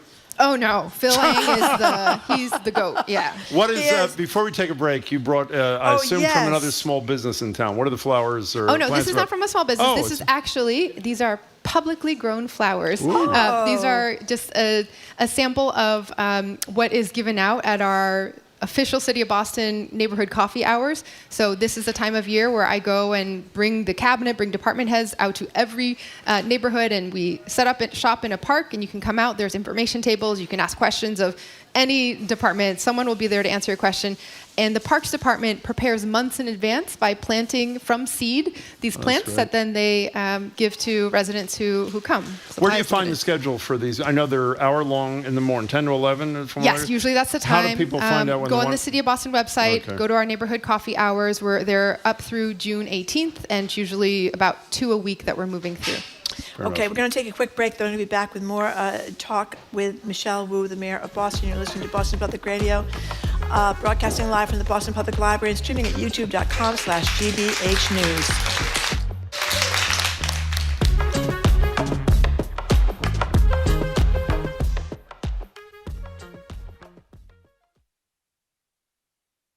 Our programs are made possible thanks to you. And Porter Square Books, hosting Tim Weed with The Afterlife Project, a novel about scientists and their test subject working to save the human species. June 5th at 7 at PSB Boston Edition. Info at portersquarebooks.com. And Gentle Giant Moving and Storage Company, offering local, long-distance, office, and piano moving, with 23 locations throughout New England and across the country. More information at gentlegiant.com. And Chevalier Theater. Pianist David Foster and trumpeter Chris Bodie are performing together and featuring vocalist Catherine McPhee at the Chevalier Theater Sunday, June 15th. Tickets and information are available at chevaliertheater.com. And the Boston Speakers Series, announcing its 2025-2026 season at Symphony Hall for 7 evenings, featuring Tipping Point author Malcolm Gladwell, Dr. Anthony Fauci, Ken Burns, and former National Security Advisor H.R. McMaster. bostonspeakers.org. Trusted. Local news. Several neighborhood watchdog groups say the state has seen an uptick in ICE activity in Massachusetts. GBH News. A growing number of Canadian tourists ditching travel plans due to Trump's comments about the country's sovereignty. Here for what matters to you. A bill to ban legacy admissions at the state's public and private colleges is up for debate on Beacon Hill. GBH 89.7, online at gbhnews.org.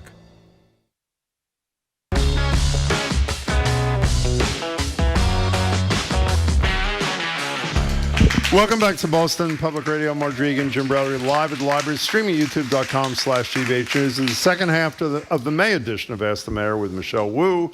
It's here till 1, taking your questions, 877-301-8970. I have a quick one before we go back to the calls. When Tanya Fernandez Anderson got in trouble, the city councilor, you called for her to resign. She has pled to public corruption charges. She is still drawing a city salary. Councilors Flynn and Murphy wanted some sort of condemnation resolution because the council can't kick her out. There wasn't even a vote allowed on that. Are you doing anything other than that resignation call to try to get her to? It seems to me it's a real horrible mark for the city to have a person who pled guilty to public corruption serving and drawing a salary. Yeah, there is legal precedent here, which is, I think, what the counselors are mostly referring to, that unfortunately when this happened in the past, there was a vote to remove a colleague, and the courts later overturned that with back pay. And so that line has been drawn just to be clear that it is the public who elects their elected officials. Elected officials can't sort of generally take someone out because they don't like them or this or that, but we are in a space where it feels off, and that would require, I think, some legal change, whether it's a legislative change or et cetera, to clarify some pieces of that beyond what the court precedent says. What we are doing on the administration side is really trying to ensure that residents in this part of the city know that there are resources and know that there's additional staffing available. So we have added capacity to our neighborhood liaisons in this area and others, just to make sure that there's always someone available and we can continue to meet the needs. Have you communicated with her directly your belief that she should resign? I have not been in contact. Okay. We're talking to Mayor Wu, 877-301-8970. Okay, well, here's the most exciting thing that's going on in Boston, as far as I'm concerned at this moment right now, is Project Greenlight. Please tell us what this is. Yeah, I alluded to this earlier, but it's a really exciting partnership where Boston was selected as one of the first 2 cities where Google would partner to use AI and their real-time traffic data to see if we could improve traffic flow. Usually when people think about traffic, they just think, oh, there's so many cars. If everyone's trying to get to the same place at the same time, there's nothing you can do about it. But that's actually not true. In a lot of cases, the signal timing is a huge factor in that, and then curbside management is another piece. I'll touch on it later, separate from Project Greenlight. But basically, if you've ever been driving or riding in a car and there's no traffic, and then all of a sudden you come to a light or 2 lights where everything is backed up and you're not moving, and then the traffic resolves after that, usually that is a sign that there's something off about how long that light is being held red or green for the sort of main street or the cross street. That can happen for a number of reasons. It could just be that the behaviors of cars have changed, and in fact the main street shouldn't be held as long as the other street, or it could be that the sensors are off underneath. More often than you would think, the sensors, the loop that measures when there's a car actually waiting for the light to turn green, sometimes that is what triggers the green. But if it gets somehow unhooked or disrupted because of utilities construction or something else in the area, it's a matter of resetting that. And that can also, the Project Greenlight has helped us identify places where that quick fix is enough. So we've now applied this to 114 intersections across the city, across more than 20 neighborhoods, and we've seen up to 33% of stop-and-go traffic resolved because of changing the signal timing. So it is a huge benefit to be able to use real-time traffic data to help us identify in our traffic transportation management center where the timing can be adjusted or where to change it. It's all different times of day. You might think that traffic was during rush hour in the morning or evening, but actually it's shifting these days as people's patterns are changing. So knowing that and having that automatically flagged has been really impactful. The other big area that we can make a difference in traffic is around how we manage parking at the curb. In many places, especially if it's takeout restaurants or people just need to pop in and out, when you have a 2-hour spot, for example, then everyone ends up double parking or even triple parking in some places to run inside, or the food delivery drivers are doing that. And if we change it to 15-minute or even 5-minute pickup drop-off, that then resolves the kind of illegal behavior of double, triple parking.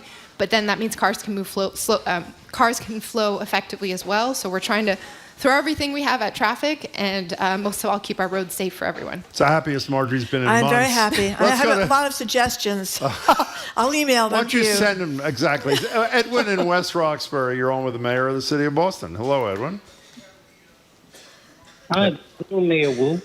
So, yes, I'm looking to build a detached ADU. I understand in Mattapan they're allowed right to build, but West Roxbury, are they allowed to also without having to go through variances, or is that going to change at some time in the future, or I can go ahead without having to go through all the process of getting a variance? Yes, absolutely. So ADUs, for anyone who doesn't know, are accessory dwelling units. They're also sometimes called granny flats or in-law apartments. It's usually that extra attachment on your home or sometimes a basement that can be made safe and livable with the right building standards, or a carriage house or garage area that can be turned into a unit. And this is a great way to ensure that multi-generational families can stay together, can provide childcare support, or this, all the benefits where you can bring more family members to the home that you already own. Also a natural way to create more housing that's much needed in a very appropriate and natural way. So we have been moving through, there are 3 phases for how the zoning code is going to change to allow for ADUs. The first will be, we're basically breaking down the city into neighborhoods by lot size. So the places where it's most easy in terms of finding the right frontage of amount of space that you would need for safe access for emergency services and all of that, are where the lots tend to be bigger. West Roxbury is included in that first category, and so that should be done by the end of the year. And then we're moving to the neighborhoods where things are a little bit tighter, and so adding an extra unit might have additional considerations that we have to be intentional about, just to not cause any ripple effects that are unwanted. So, but even before it's fully codified, we're already putting resources to moving ADU proposals through faster than ever before. So if you stay on, and I can get your contact information, we can connect you to the right people within our department to help steer that through and make sure that we can make it as effective as possible for you. Edwin, don't go away. We'll get your contact information. Mayor Wu, we have had two people on 3 times who are amongst our favorite guests. Ricardo Pierre-Louis, who's the founder and CEO of Privé Parking, Rose Tharum, who runs an events, and they're both spectacular. They first came on when the NAACP convention was here, and the goal was to have almost all of the contracting to be with black-owned businesses. They are black-owned businesses. They've been on twice to give us updates. The other day when they were here, Ricardo was talking about one of his favorite places to eat, Maxine's on St. James in Roxbury.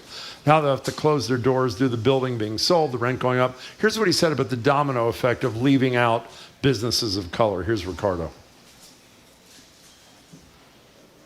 Like you mentioned, we get the opportunity to perform at the NAACP National Convention. It's great, right? But if it's just a one-time thing, then that's really not giving us a real opportunity to grow and sustain ourselves.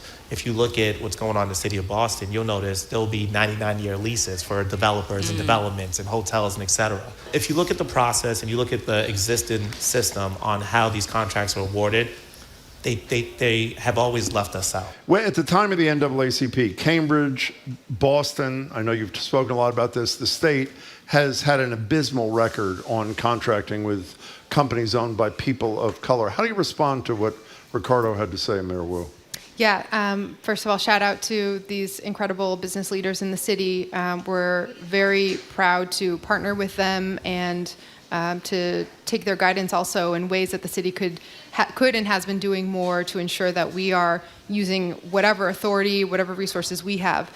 So the city of Boston has contracted with both of those companies for different events in the past. We are now at a point where, when I was serving on the city council, the city was not even measuring how much of our dollars were, of our own city government contract dollars were going to businesses owned by people of color. I co-wrote an ordinance with then Councilor Ayanna Pressley. We passed it, and the first report came back that it was 0.65% of contracts were going to MWBEs, Minority and Women Business Enterprises, the technical term. Today, we have doubled and doubled and doubled, so I believe the latest numbers are we were at 12%, which, having been under 1% for a very long time, is not our goal. We're not at our goal, but have made real strides in this. We have looked to make sure that we're walking the walk when it comes to doing this as city government, and then encouraging, whether it's from food purchasing or events planning. There are companies who have a track record, who are from our communities, and in every way possible, the city has been looking at our procurement, making changes. We passed legislation. That was a home rule petition that actually did pass early on in our term. We raised the threshold to be able to move through the state legislated procurement process in a more effective way that could capture more of our local business owners. State Rep Russell Holmes helped quarterback that for us up at the State House, and that passed.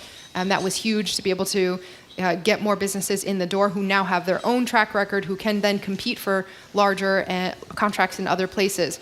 Our housing development program, Welcome Home Boston, which identified 150 vacant lots for affordable housing creation.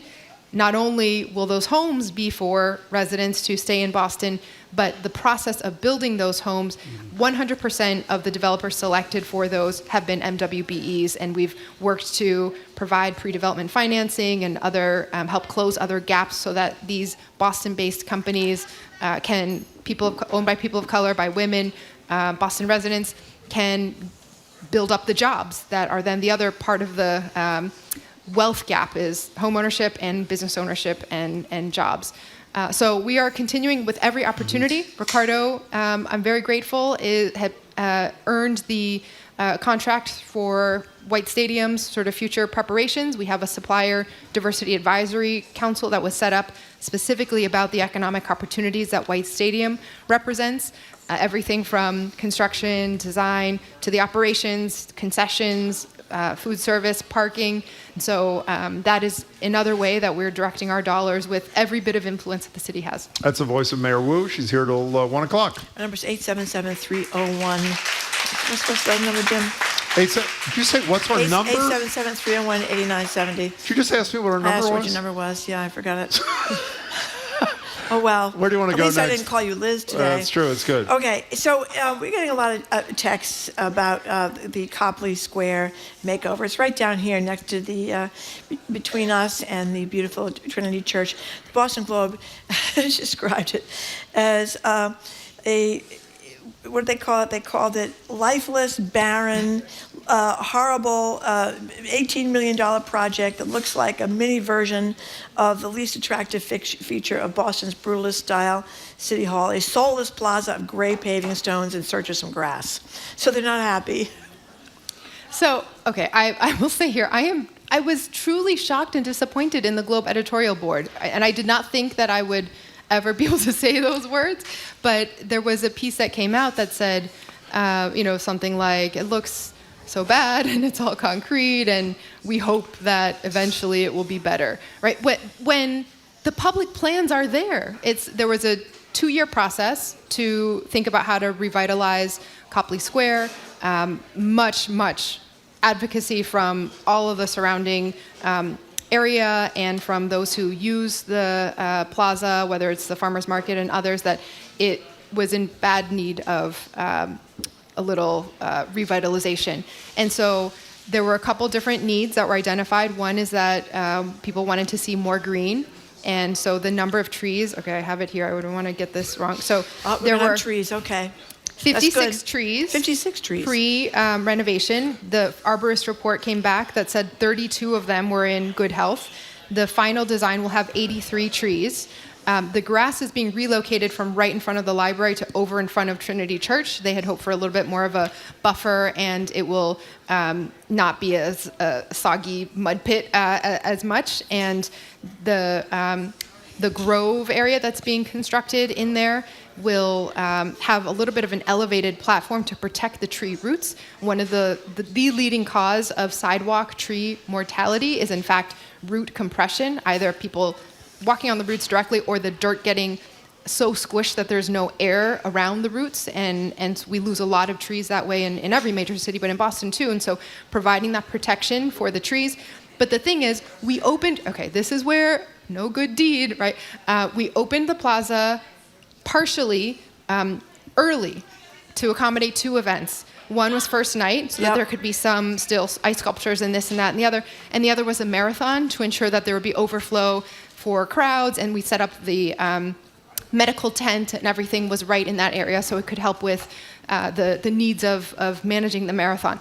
The plaza is not finished. The final designs are clear. Okay. They're posted. You can see the renderings. It is responsive to all the feedback. There will be, again, more than 50% of increase in trees and green, and just wait. But so it won't always be lifeless and soulless and barren, then, is what you're saying. Okay. Mayor Wu, I think most people read the story recently about 2 employees of the city who were fired. There was a domestic dispute. I think they were fired, correct me if I'm wrong, not because of that, but because they did one of those, do you know who I am, to the cops. You're nodding in agreement, basically saying I work for the city, the implication being since I work for the city, nothing should happen. There was an internal investigation. Once again, Josh Kraft has said that he believes the internal report, which I assume cleared one of your top officials, the head of economic affairs, from any inappropriate involvement. He has called, that Kraft has, for the internal report to be made public, and he believes you should tell the citizens of people of Boston whether there were severance payments for the 2 workers. Can you respond to both those calls? Yeah, there were not there were not severance payments. There are now some lawyers involved, so I think there are still some final pieces that are going through some processes, but there were not severance payments involved.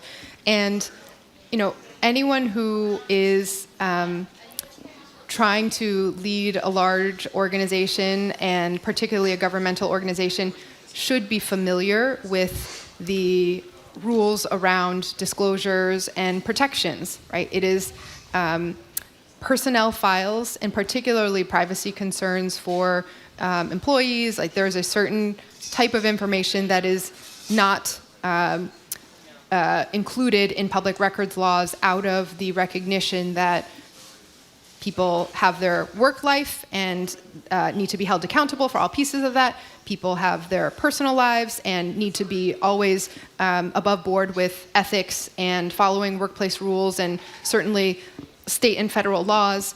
But it is not the role of the city to air out all of our employees' personal situations. And in this case, we have been very clear. There was a full internal review done. There was no wrongdoing, no violation of state laws, criminal laws, workforce policies by any other employee of the city of Boston. And it is, I think, again, a sign of where we are as a society, that people have been willing to put out the names of public officials calling for resignations, calling for this kind of targeted attack with no facts whatsoever, and in contradiction to the official reviews that have been done. And so, it's a very disappointing moment that anyone, my name's on the ballot. I get it. I am subject to a lot of things that, it is what it is in this world of politics in this moment.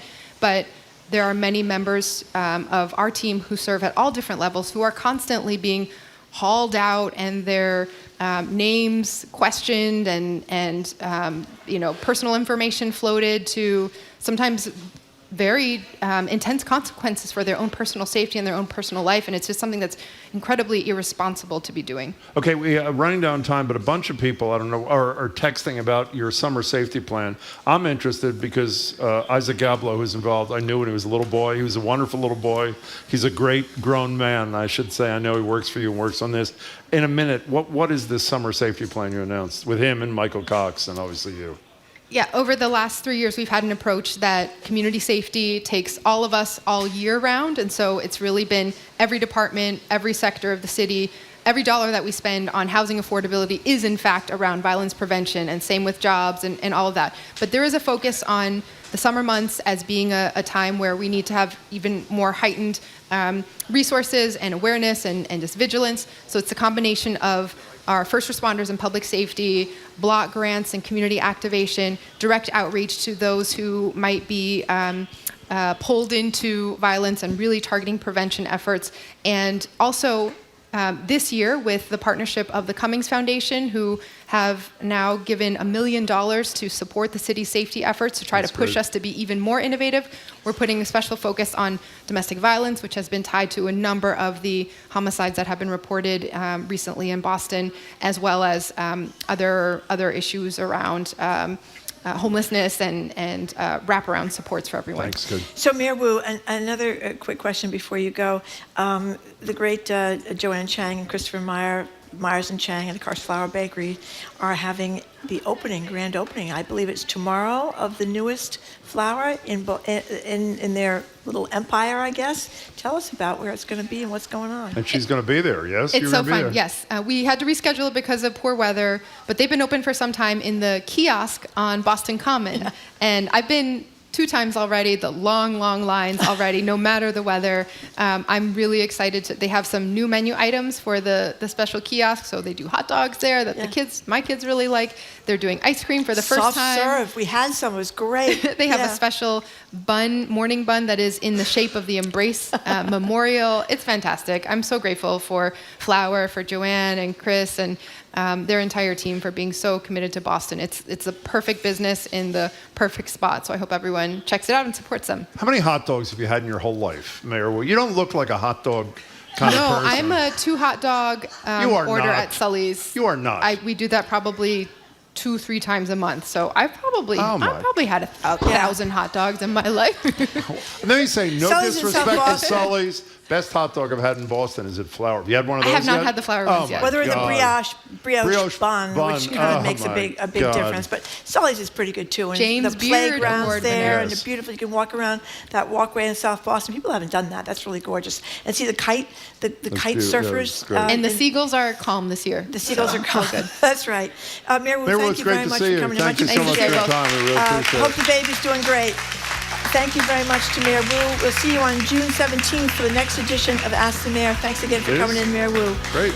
Coming up after the 1 o'clock news, naturalist and author Cy Montgomery is joining us for a Trump-free segment with the non-human animal world.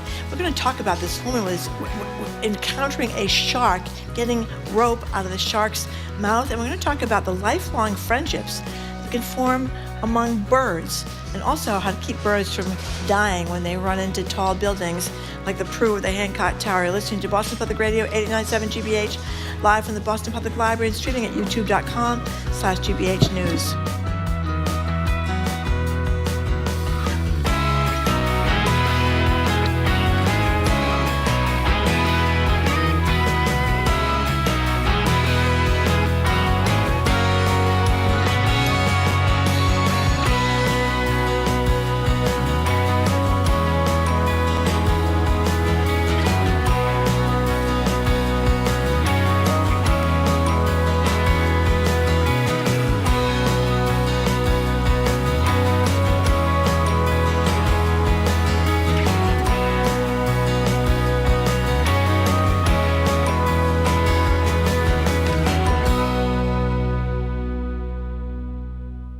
Join GBH at our Brighton studios for Stories from the Stage. You'll hear entertaining, inspirational stories while you enjoy drinks with friends. Join our studio audience at one of our upcoming shows. Tickets and more info at gbh.org/events. Support for GBH comes from you. And Bridgewater State University, helping create jobs for Massachusetts and working to connect industry leaders to graduates, elevating business in Boston and beyond. bridgew.edu/elevate.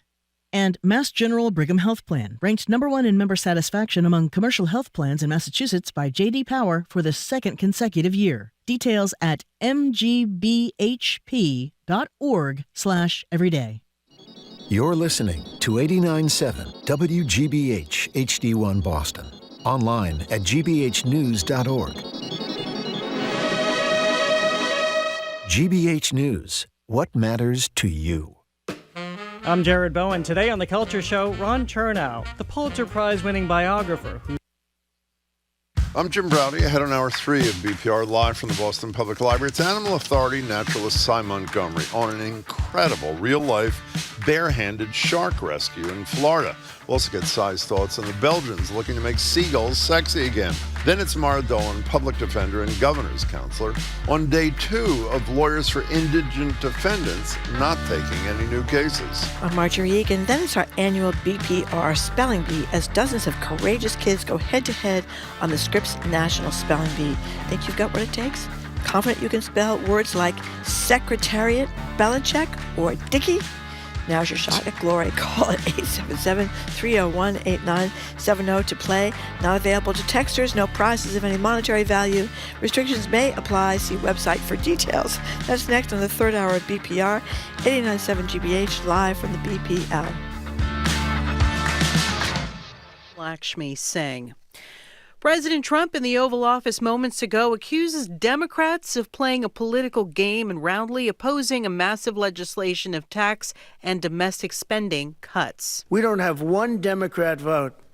And if I were a Democrat, I'd be voting for this bill and I'd get elected to any position I want as a Democrat. They're crazy. They're voting for a 65% tax increase. And they're only doing it for hatred. They're not doing it for any reason. Well, critics dispute Trump's claim of a 65% tax increase. Some Republican fiscal hawks have raised concerns as well about the trillions Trump's tax policies are projected to add to the deficit.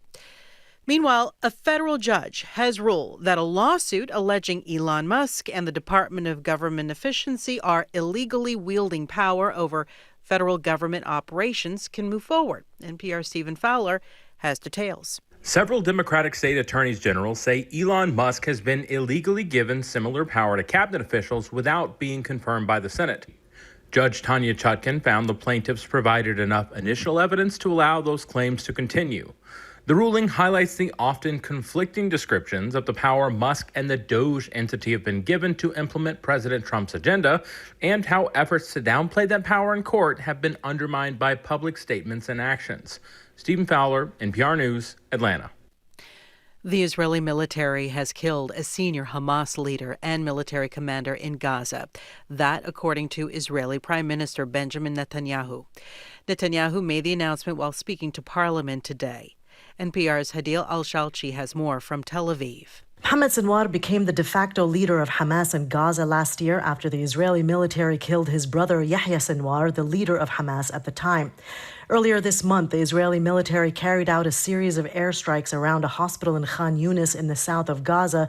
Israeli media quoted defense officials saying that Mohammed Sinwar was the target, but the military is yet to confirm. The Israeli military only said that there was a Hamas command and control center in the hospital. Hamas did not immediately confirm if the strike had killed Mohammed Sinwar, who has survived multiple assassination attempts over the past decades. Hadil Al-Shalchi, NPR News, Tel Aviv. The Trump administration is tightening vetting of international students. An official who spoke on condition of anonymity says the State Department's freezing new visa interviews for international students until it sets up a new process for screening applicants' social media activity. U.S. stocks are trading lower this hour. The Dow Jones Industrial Average now down 81 points at 42,261. From Washington, this is NPR News. Afternoon with the latest from the GBH newsroom. I'm Henry Santoro. Massachusetts Governor Maura Healey says she's frustrated over ongoing ICE activity here in Massachusetts. Healey says state and local officials are getting little information on federal immigration enforcement actions like those carried out on Martha's Vineyard and Nantucket yesterday. Roughly 40 immigrants were taken into custody on the islands. Healey says her office is left in the dark. People are being picked up. We have no information about their circumstance. There have been real questions raised about due process and whether or not ICE and immigration officials are complying with due process here and in other states. And we need answers. ICE claims that a sex offender and an alleged gang member were among the 40 people arrested yesterday. Well, in addition to all the things going on over at Harvard University, today is Class Day, a day when Harvard senior class and their families will hear from basketball player and activist Kareem Abdul-Jabbar as they celebrate the second day of Harvard's commencement. Meanwhile, more than 300 Harvard affiliates and Cambridge residents gathered yesterday afternoon to protest the Trump administration's attempt to stop Harvard's ability to enroll international students. Protest at the Science Center came just days after the Department of Homeland Security revoked Harvard student and exchange visitor program certification. That is a measure that is currently blocked in court. In sports, the Brewers go for the 3-game sweep of the Red Sox in Milwaukee tonight. Another glorious day in the neighborhood. 76 in Boston right now. This is GBH News. Support for NPR comes from NPR stations. Other contributors include Fisher Investments. As a fiduciary, Fisher Investments is obligated to act in their client's best interest. Learn more at FisherInvestments.com. Investing in securities involves the risk of loss. This is NPR.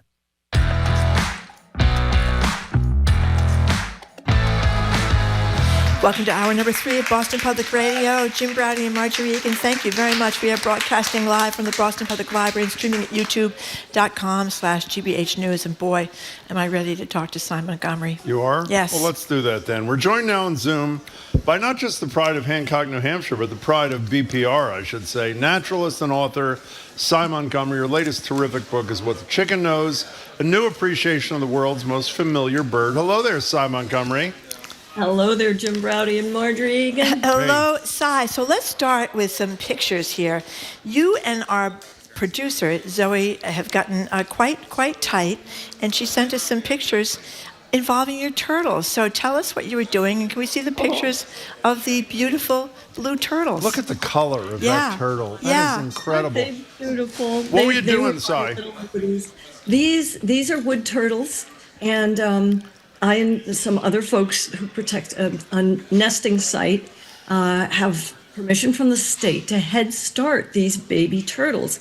Baby turtles in the wild face all kinds of problems, but then add our roads and a harbor problem, and they need a little help. And so what they found is that you can help them survive if you properly raise them instead of letting them spend the winter just frozen in the ground. They don't freeze solid, but they don't eat and grow either.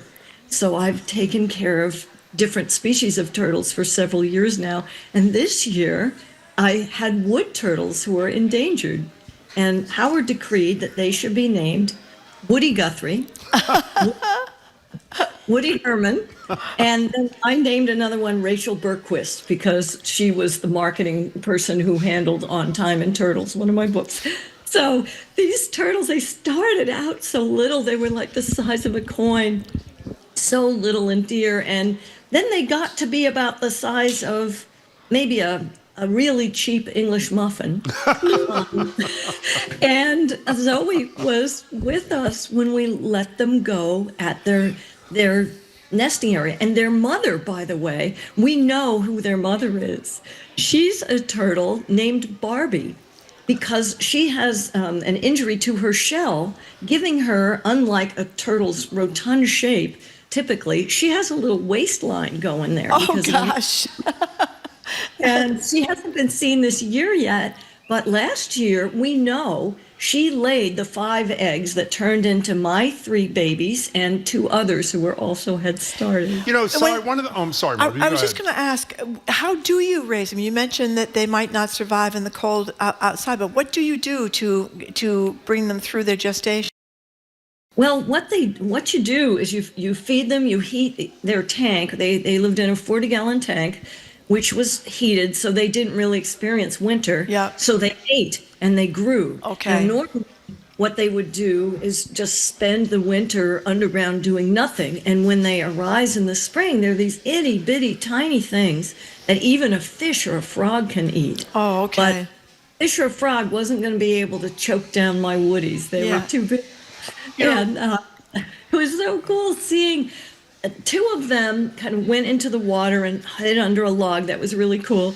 But Woody Guthrie was different. He started eating on land and then marched into the water, got in, submerged his shell, submerged his head, walked along the bottom, and then he turned around, pulled his head out of the water, stuck out his neck, and looked into our faces for several seconds. And then I have video of this. Zoe saw it. And then he turned and swam away. Oh, my God. Wow. You know, Sai, when I saw these photographs, I haven't seen the video yet, I was struck, I mean, not only by the beautiful look on your face when you're holding that beautiful turtle, it's pretty rare, by my account, to see in nature, in animals, a color that strikingly blue. It's beautiful. Maybe a bird occasionally with feathers. And the that pattern. Right. Am I right about that? Is that as unusual as it appears? And why is it that unusual? That is. Well, you know what? I think mine are extra blue because the food I was giving them, which is reptile, turtle food, has some fish dye in it. I might be giving them. Okay. But I know. But they are beautiful turtles. Beautiful color. And the plastrons are gorgeous. The belly part are gorgeous. And they're super smart turtles. They're supposed to be among the smartest turtles. And there have been experiments in which they run mazes. And, well, maybe they don't run, but they walk mazes. And they learn to do mazes as fast as rats do. They don't run them as fast as rats, but they learn as fast as rats. Did you read what Zoe wrote? I did. Why don't you read it? We were all just silent. 4 of us humans, a couple of turtles in communion. The good, slow That's great. life. Yeah. So, Cy Montgomery, when I first read the headline a day or 2 ago about a woman in Florida with her hands, barehanded, disentangles a shark from an entanglement, I immediately was about to call Marjorie and say, I didn't know Cy was in Florida. And it turns out, shockingly, it was not you. If people, unfortunately, we can't show the video. People can Google it. Can you describe the incredible thing that this woman, I think she's a photographer, off the coast of Florida. She was on a surfboard or some such thing. Can you describe what she did and what kind of shark it was? And was she in danger when she was doing this wonderful act? Boy, she is properly named. Her name was Charity. Yes, that's right. That's right. Yeah. Which I love. And she was out. I am pretty sure it didn't say in the article what it was, but I think it might have been a black tip reef shark. Yeah, it didn't say. You're right. But it looked like a black tip reef shark. And, they aren't dangerous. They won't attack you. But if you have, your hand near their mouth and they're frightened and in distress, she could have been hurt. This animal was trapped in the ropes of a crab buoy. And this kind of entanglement happens to lots of different animals. It happens to whales, and it happens to seals, and it happens to sharks. And it was wrapped around the whole body and then also around its mouth, in its mouth, and stuck in its teeth. So she had to get this thing out and so at first, you don't start with the mouth. It's kind of convenient to have the mouth closed while you're dealing with the shark's body. The shark may have been experiencing a state called tonic immobility. Sometimes you can flip a shark upside down and they go into like a trance. So she first unwrapped the rest of the shark's body, his fins and his tail and all this kind of stuff, but it was stuck around his face. Well, at this point, the shark starts to wake up from its tonic immobility.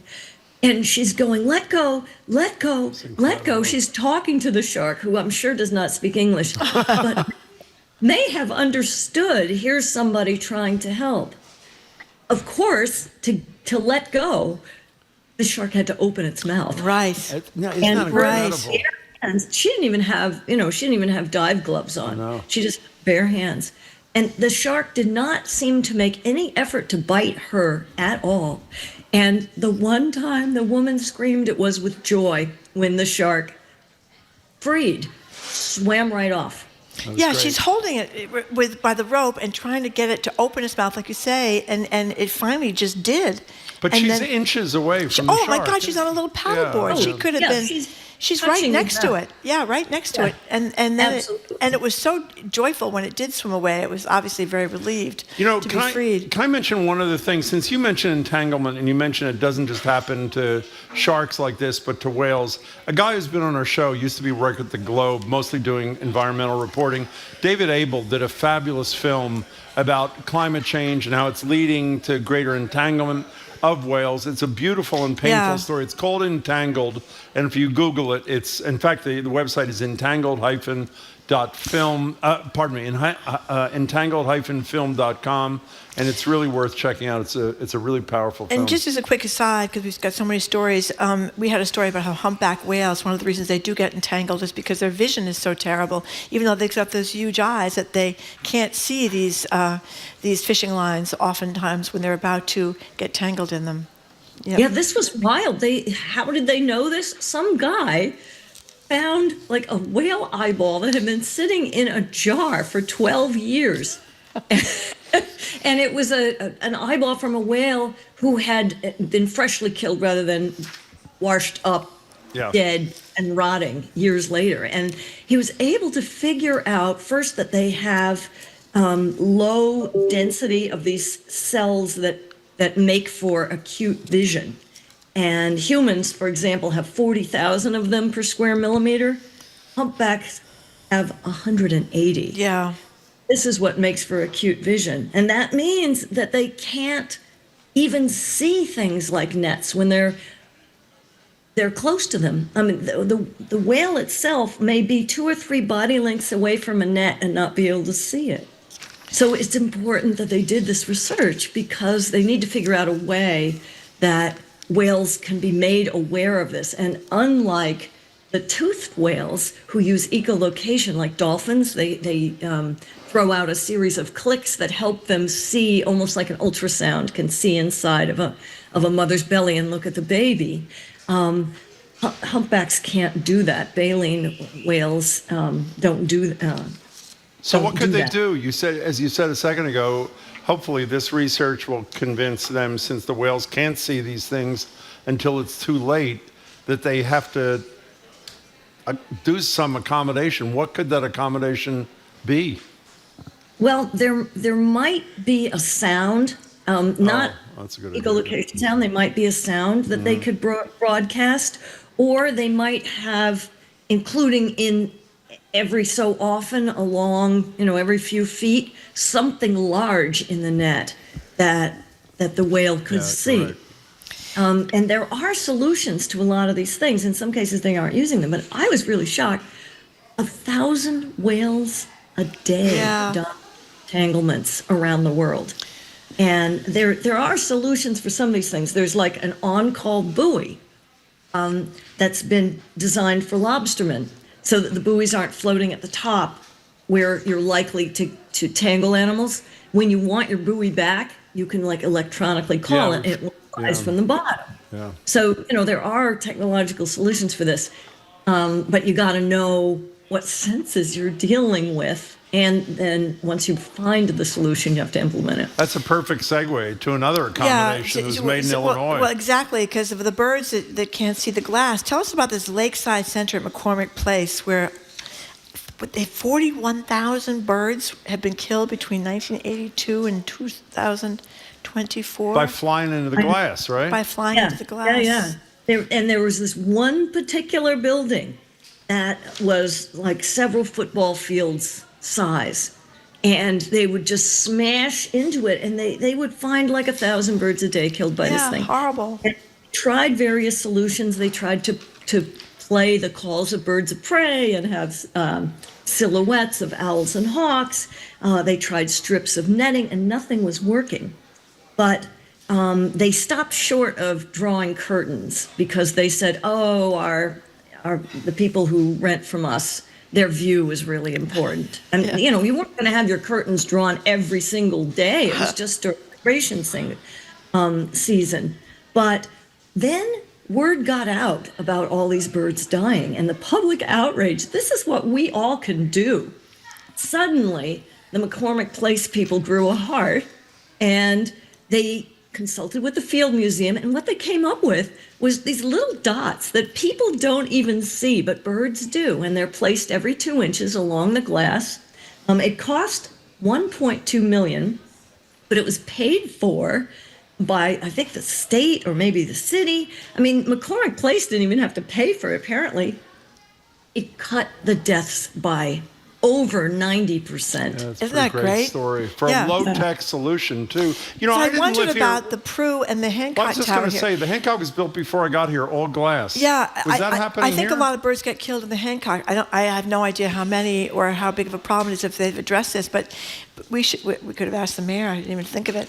But it is a problem. You see this at just regular people's houses that have big glass windows that are by the ocean or by the lakes. The birds they hit the glass, but usually they survive because they're not dropping quite so far. Right. Exactly. Yeah. And fortunately, in the big city, the lights seem to draw the birds in. Right. Because these are generally forest and grassland birds. They don't know from, they don't know about what these shiny, they don't perceive the windows as a window. So it's much worse in cities. And often a bird who looks dead, if you go out and pick it up and just move it somewhere where the cat isn't going to get it, sometimes they revive. Come back. Yeah, I've seen that actually, where you thought you heard the bird hit the glass, and then it fell, and then it was like knocked out or something, and then it got back up and went away. But it said that this bird hitting the glass thing is believed to be one of the factors behind the almost 30% drop in North American birds that we've had in the last 50 years. It's really awful. Birds are what happened to dinosaurs. They managed to avoid the KT extinction. They were able to survive an asteroid hitting the Earth, but are they going to survive us? That's the question. And I love we have the solution. Before we leave this, Jamie just sent us an excerpt from a story in the Globe in 2018. It's not clear just how many birds die in Boston because of collisions with buildings. Owners of several of the city's tallest glass towers, including 200 Clarendon, which used to be the John Hancock, Millennium Tower and Downtown Crossing, said it's not something they track. Well, I wonder why. A 2014 study in the Ornithological, Well done, Jim. Journal Condor estimated between 365 million and 988 million birds die each year by crashing into buildings just in America, in the United States. Up to a billion birds? Is that possible? It's totally possible. Well, did you read the end of it? That's second only to cats. Yeah. So cats are pretty damn busy too, I guess, killing over 1 billion birds.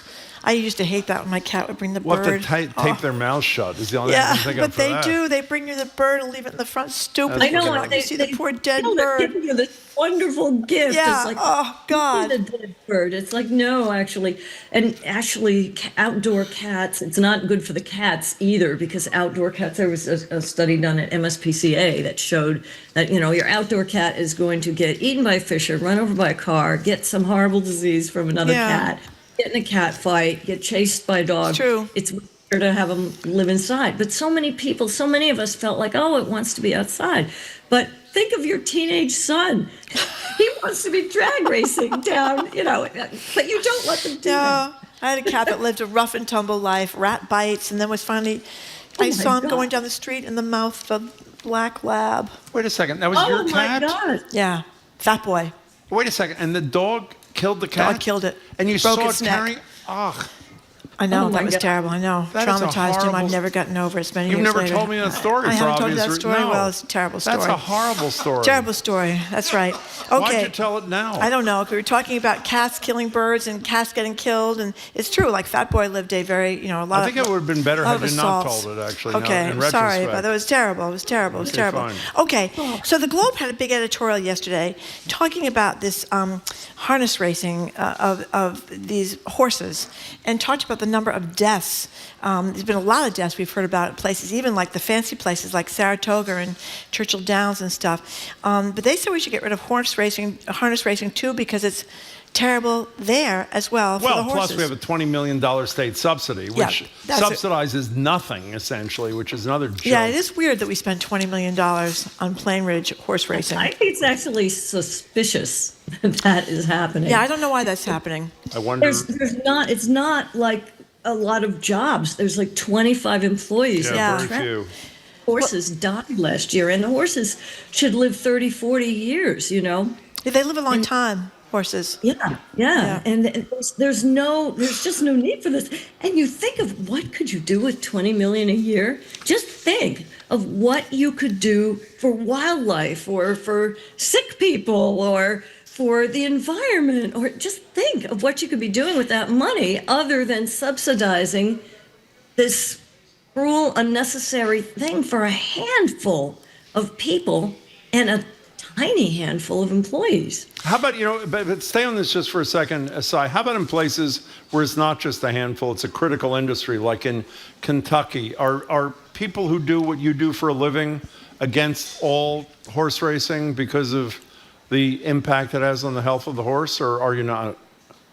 Gosh, I know there are some horses who enjoy running. They enjoy racing. Secretariat. And there are some children who at age 6 love getting up at 4 a.m. and ice skating for 10 hours. But these horses have less agency than your 6-year-old, or your kid that's in the dumb beauty contest or some other damn thing, We should commend State Rep Brad Jones, who says that what we should do with this money is put it toward the Community Preservation Trust Fund for conserve open space. That's not happening. Well, I think it's a good idea. Nice. It should be Okay, commended fine. for the idea. But finish your Don't thought. pick on him, So Jim. should we ban the industry or what? I would love to see it go the way of greyhound racing. I would love to see that, because the horses don't. I think some horses do enjoy it. Horses are beautiful. They are made to run. They were created, as prey items who run, and some of them enjoy running. But even on tracks such as this one that have been inspected, there's nothing wrong with the track. And even if the horses aren't doped up, it's just so dangerous. They're gonna be breaking their legs. They're gonna be euthanized at the track because of these injuries. Before you go, you may enjoy this. Who is Fat Boy again? It's my cat. Okay, I don't know if you're aware, Cy, but when we were on commercial radio, people think I'm exaggerating. I am not. In one show, it was in a blooper reel, Marjorie called me not Jim. Yeah. She called me Liz. Who is Liz? My sister. She did. Yeah. She called me Harry. Who is Harry? My dog. Her dog. And she called me like 8 other names, none of which were mine. And an anonymous texter says, Jim, you should be grateful that when Marjorie calls you by the wrong name, she doesn't call you Fat Boy. So there you go. That's Cy true. Montgomery, it is fabulous to see you as always. We'll see you again real soon. Thanks so much for your time. Yeah, thank you so much, and thank you for those wonderful pictures of the wood turtles. That was absolutely made our day. Beautiful. We've been speaking. I'll send the video. Oh, please do. That'd be great. We've been speaking with author and naturalist Cy Montgomery. Her latest book is What the Chicken Knows, and it's a great book about chickens' relationships. Okay, coming up next, public defender Mary Dolan calls in to discuss what's going on with public defenders in Massachusetts. They're not getting paid enough, basically. You're listening to Boston Public Radio, broadcasting from the Boston Public Library.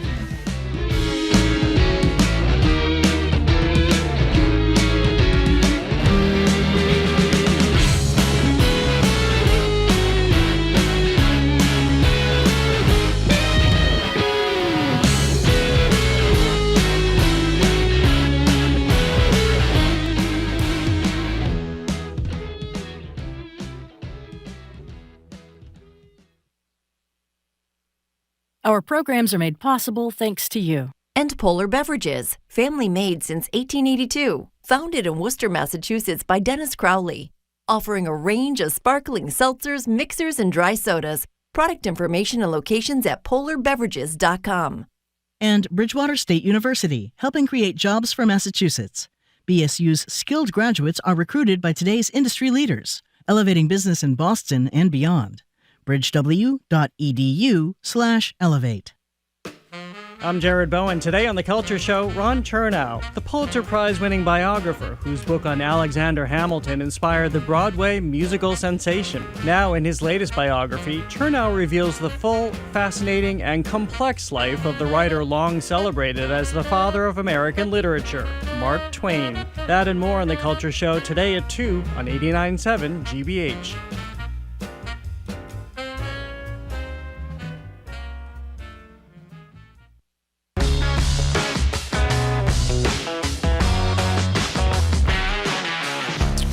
Welcome back to Boston Public Radio. Marjorie Egan, Jim Browley. We're live at the library, streaming at youtube.com/GBH News. We're about 5 minutes away from our annual listeners spelling bee, because the Scripps spelling bee is going on as we speak. But first, we're joined over the phone by Mara Dolan. Mara is a public defender, recently elected to the Massachusetts Governor's Council. She's one of a number of private attorneys engaged in a work stoppage, refusing to accept new court-appointed clients until they receive a higher hourly wage. These advocates take on clients who cannot afford legal representation. It's paid by the taxpayer through the state court system to uphold the constitutionally protected right to an attorney when your freedom is at risk. Mara, thanks so much for calling in. We appreciate it. Thank you so much for having me. Well, it sounds like, Mara, that the clients can't afford a lawyer and the lawyers can't afford to pay the rent with what we're paying them around here. So tell us what's going on. That really sums it up. It has been shocking to many of the public defender bar advocates, including me, who already knew that we weren't getting paid enough money, to see how much other states are paying. Yeah. I mean, I love Rhode Island, but they can swing 112 and we're only at 65. Per hour, really we're talking about per hour, right? Yeah. Yeah. Right, and that doesn't take into account the expenses that we have to cover. Everybody seems to be ahead of us. New Hampshire's ahead of us. They're 125 to 150, right? Maine is, their rate is 150. So why are we so far behind? Should we blame the legislature again? Well, I mean, they ultimately are the ones who pass the legislation. I think there has been sort of some taking for granted on both sides. That the bar advocates thought the legislature would step up, and the legislature thought we were okay with the status quo, but we're not. You know, by the way, we have, I think, correct me if I'm wrong, an unusual system. Roughly 20% of the defense work that is done for indigent defendants is done by employees of the public defender's office, and the other 80% is done by people like you, who even, by the way, if your rates were doubled, would be still taking a pay cut as compared to what you get when you're doing your private sector work. What happens to these indigent defendants while you all have decided you're not taking any new clients, Mara Dolan? Well, I can tell you that yesterday in Lowell alone, there were 22 defendants who were arraigned without counsel. That's wrong. So wait a second. They had to decide how they would plead on a criminal charge without advice of a lawyer? No, because a plea of not guilty is automatically entered for everyone. So they were all pled not guilty. But if someone were, example, if the prosecution wanted to hold them on bail, cash bail, or they wanted to impose conditions for their release, they would not have had an attorney to represent them. So, but wait. Suppose it's a serious crime. Pardon me? Suppose it's a serious crime. That there's some violent crime, a sexual assault, or something like that, or something that might mean they're going to be held in jail. Right. Well, our law says that they can't be held for more than 7 days without counsel. And the case cannot remain open without counsel for more than 45 days. So if this drags on, this means that people will be released and that cases will be dismissed. So I know you're not Nostradamus, but what's going to happen here? I mean, there's no factual dispute that people who do what you do, again, for far less than they charge their private sector clients, are grossly underpaid as compared to all of our neighbors to the north, south, and the west. What's going to happen on Beacon Hill here? I think it's pretty clear that public opinion is with us. I've spoken with legislators both yesterday and today. I know there are folks who really do understand these issues and want to come to a solution quickly. So I'm hopeful that we can go back to doing the work we love. Can I give you a little lobbying advice, if I may? Is that okay? I read in this will really go well for you. I read in the Globe that if you got what you wanted, it would cost the state $29 million. Well, the garage in Quincy that the Speaker of the House secretly slipped into the budget bill cost $25 million. Yeah. So maybe you can work out a trade, Mara Dolan. Thank you for that. You're welcome. You're welcome. Mara, before you go, just explain. I mean, from everything I've read about public defenders, they are overwhelmed with numbers of clients, and they have to deal with so many different cases. And I mean, they really, it's a tough job. Explain the situation.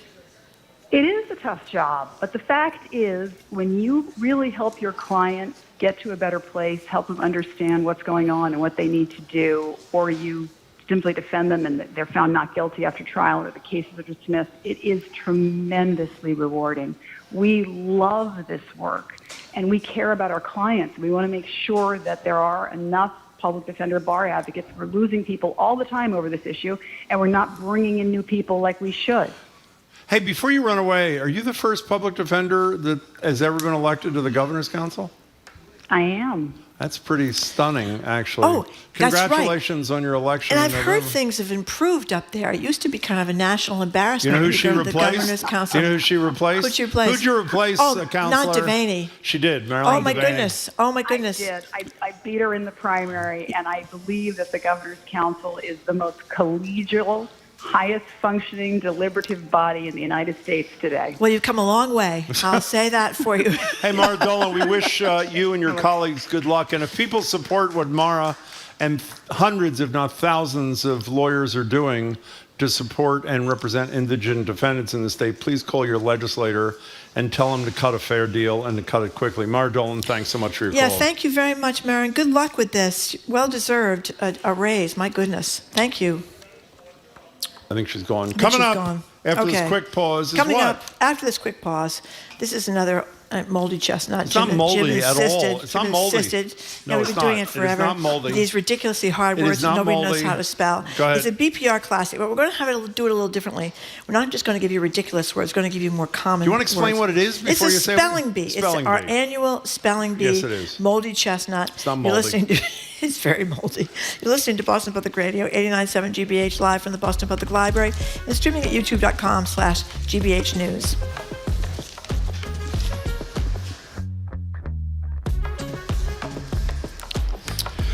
Okay, so we're back. It's Marjorie Egan and me, Fat Boy, live from the Boston Public Library. and streaming at YouTube. Oh, that was her cat. There is Sorry. a little resemblance. Yeah, that's there. funny. YouTube.com/GBH News. So we do this every year, and it's not moldy. People love it. It's a Scripps Annual Spelling Bee. It's going on right now.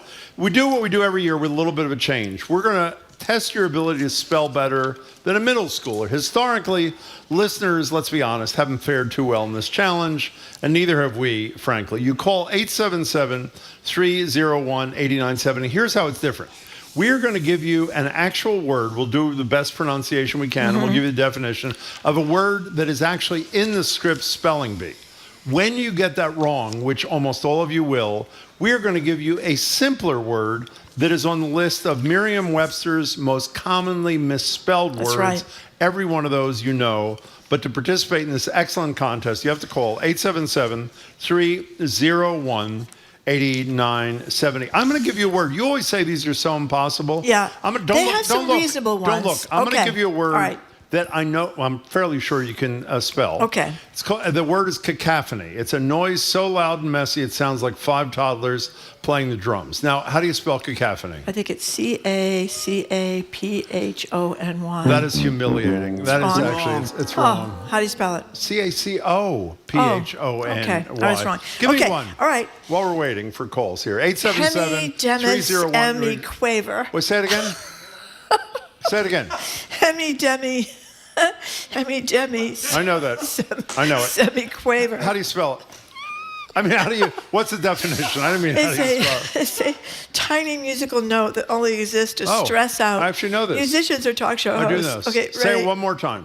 Hemi Demi Semi-quaver. Okay, CACOPHONY. Cacophony. Is that it? By the way, the only reason we do this moldy chestnut, as she calls all the time, is because it's one of my favorite sound bites ever. This is the Scripps Spelling Bee. Kid. It's not a poor kid. It is. From 2014. Yeah. Jacob Williamson was 15 years old. This he is was awful. certain that he knew how to spell Cabral. Yeah. Here is the judge. Cabaragoya. Whatever the hell it is. Whoever uses the word Cabaragoya. Okay, here it is. Here is the judge, and then in a second, you're going to hear young Jacob Williamson. This is, again, 11 years ago. He was 15. He is obviously traumatized now that he's 26. Well, can you see if he were, Google him and see what he's doing these days? Thank you. He's never gotten over it. Yes, he has. He was on national television for weeks. Okay, here it is. Oh, we don't have the sound. Oh, we don't have the sound. Believe We'll find me, you it. would have loved it. We'll find it Okay, let's eventually. start with Claire in Worcester. Okay. Claire, welcome to the show. How are you? I'm good, thanks. How are you guys? We're good. Are you a good speller or not? I used to think I was. I haven't had much use for spelling lately. Well, here you Okay. are. Well, I'm going to ask you a normal word instead of one of these ridiculous you're words. not. No, like you're not. nudity-stertation. No, ask her what is that? nudity-stertation. No, I'm not. And then we'll ask her normal. This is in the spelling bee. It's in the Oh, spelling bee. okay. Gobbledygook. Well, that's a good one. Yeah, gobbledygook. Go ahead, Claire. Wow. Okay. G-O-B-B. L-E, gobble, D-E, G-O-O-K, gobbledygook. Oh, God. You were Wrong. so close. Who said wrong? You don't have to say wrong, but go ahead. Gobbledy has a Y before the G. It's G-O-B-B-L-E-D-Y, G-O-O-K. Okay, so because you're a fabulous contestant, Claire, Yes. we're going to give you one of the commonly misspelled normal words according to Merriam-Webster. And the word we are going to give you is accommodate. And you know what it means, so I won't bother. How do you spell, Claire from Worcester, how do you spell accommodate? Oh, that's a tough one. Go ahead. Whether it's double C or double M, but let's see. I'm going to go with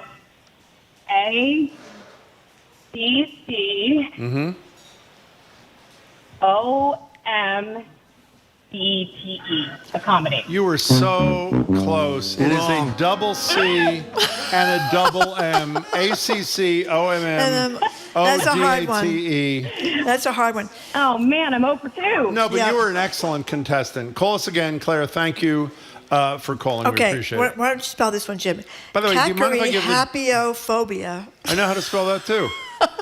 A-C-C-O-M-M. What does that mean even? Well, actually, let's ask Jessica for 877-301-8970. Marjorie's ruining this whole game, as is obvious. Jessica in Somerville, we're going to get it back on track with you. Okay. Jessica, welcome to the show. How are you? First time, long time. Oh, we love that, Thank you. Jessica. So we'll be nice to you. Do you want to ask her the script spelling bee question, and then if she doesn't get that right, I'll do the more normal one. This is actually a word from the Scripps Spelling Bee. You ready? What is it? Yeah. Persnickety. Oh, that's a good one. Persnickety. Persnickety. Persnickety. Persnickety.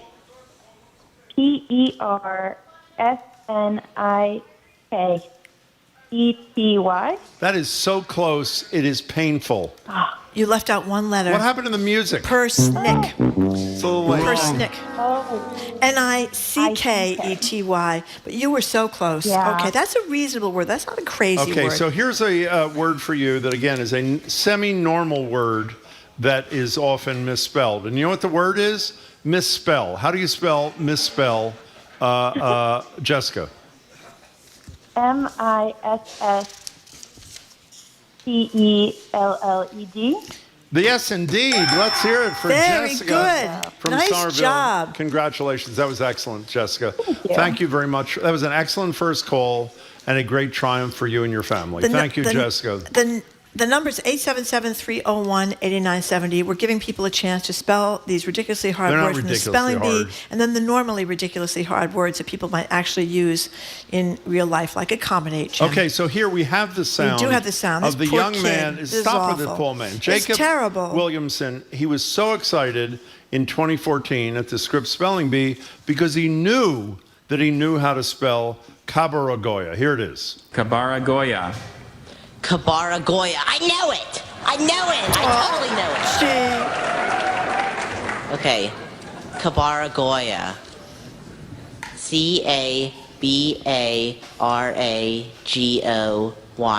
Cabral.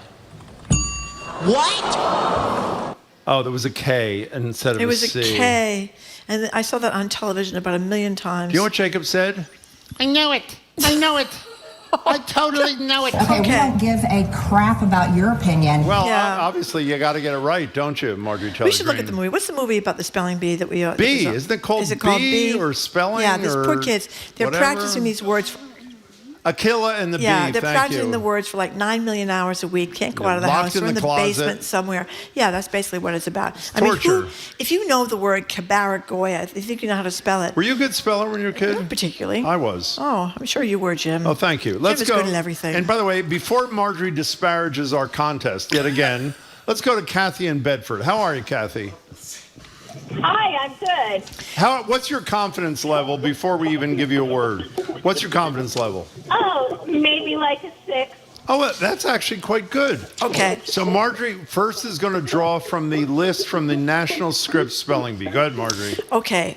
Here's a word from the National Scripps Spelling Bee, as Jim said. And this one is reasonable. Juxtaposition. Oh, that's in the spelling bee? Yes, it is. Oh, good luck to you, Kathy. Go ahead. Okay, I know it. No. Go ahead. Juxtaposition.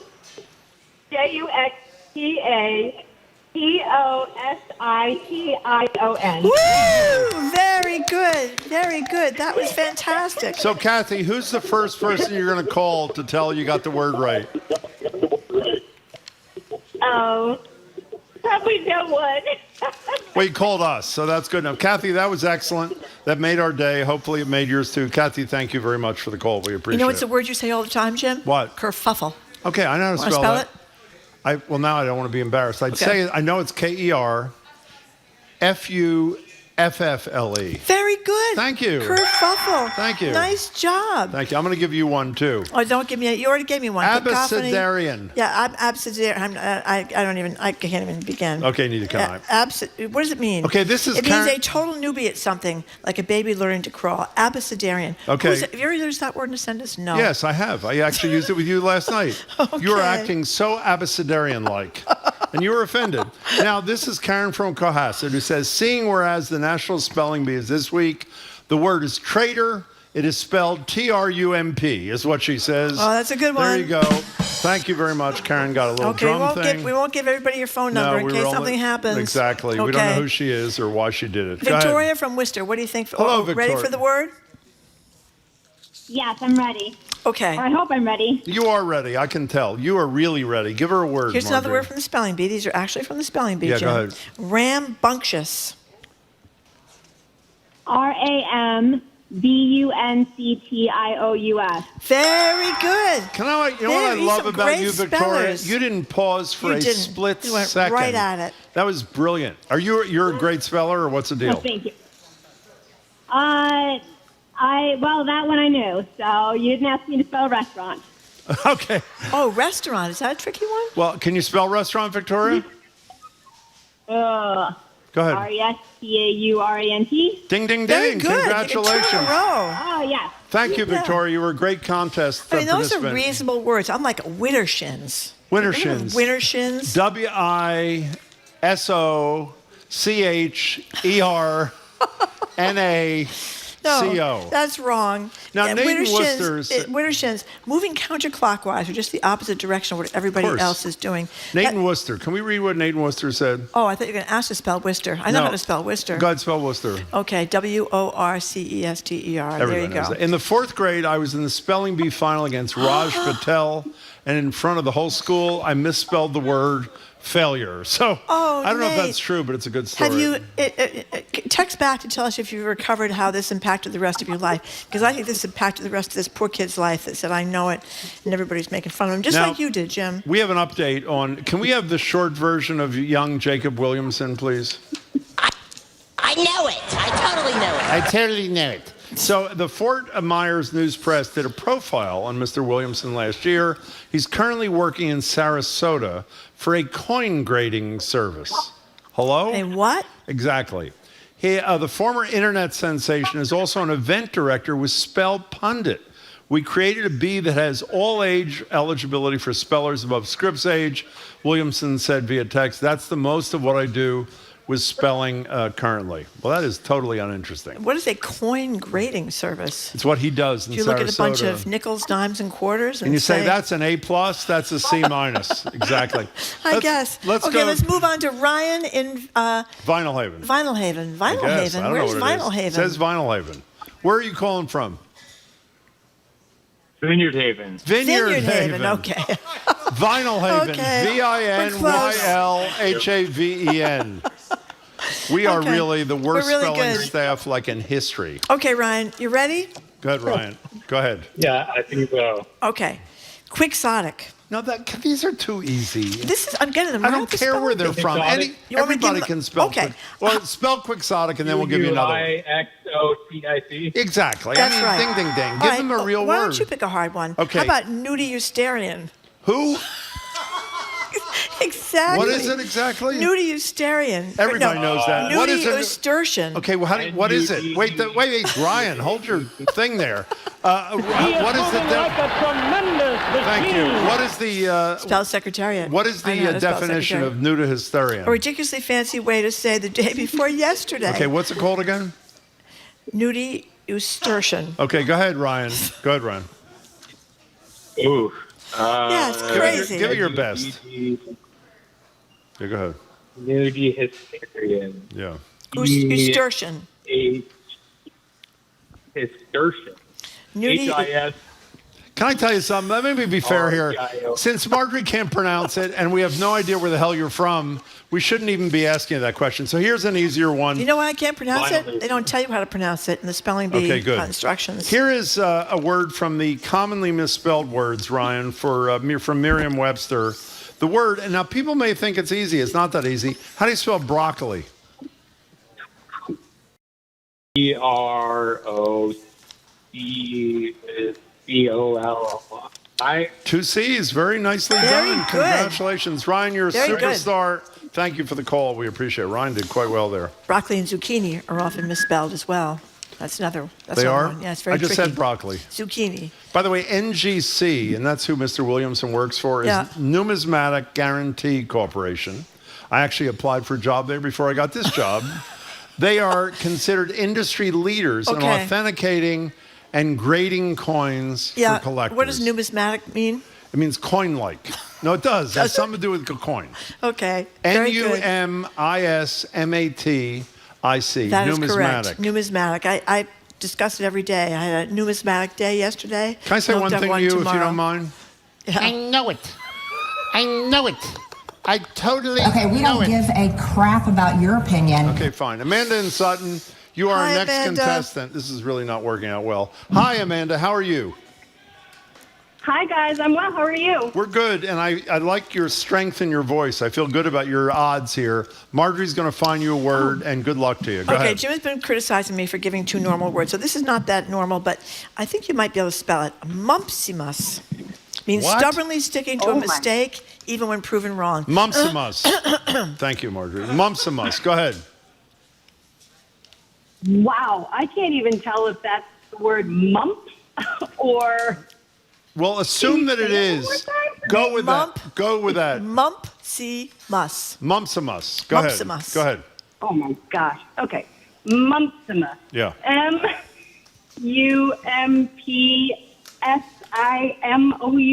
Oh, you were so close. Wait, we're going to give her that. I think so. You're off by 1 letter, but that was brilliant, Amanda. Now, here's another one. I never even heard of this word. I assume this is a goofy, forgetful person, and the word is noodlehead. Can you spell noodlehead? Oh, my God. Go That's ahead. me. That's one word? One word, noodlehead. That is correct. Go ahead. Noodlehead. Yes. Noodlehead.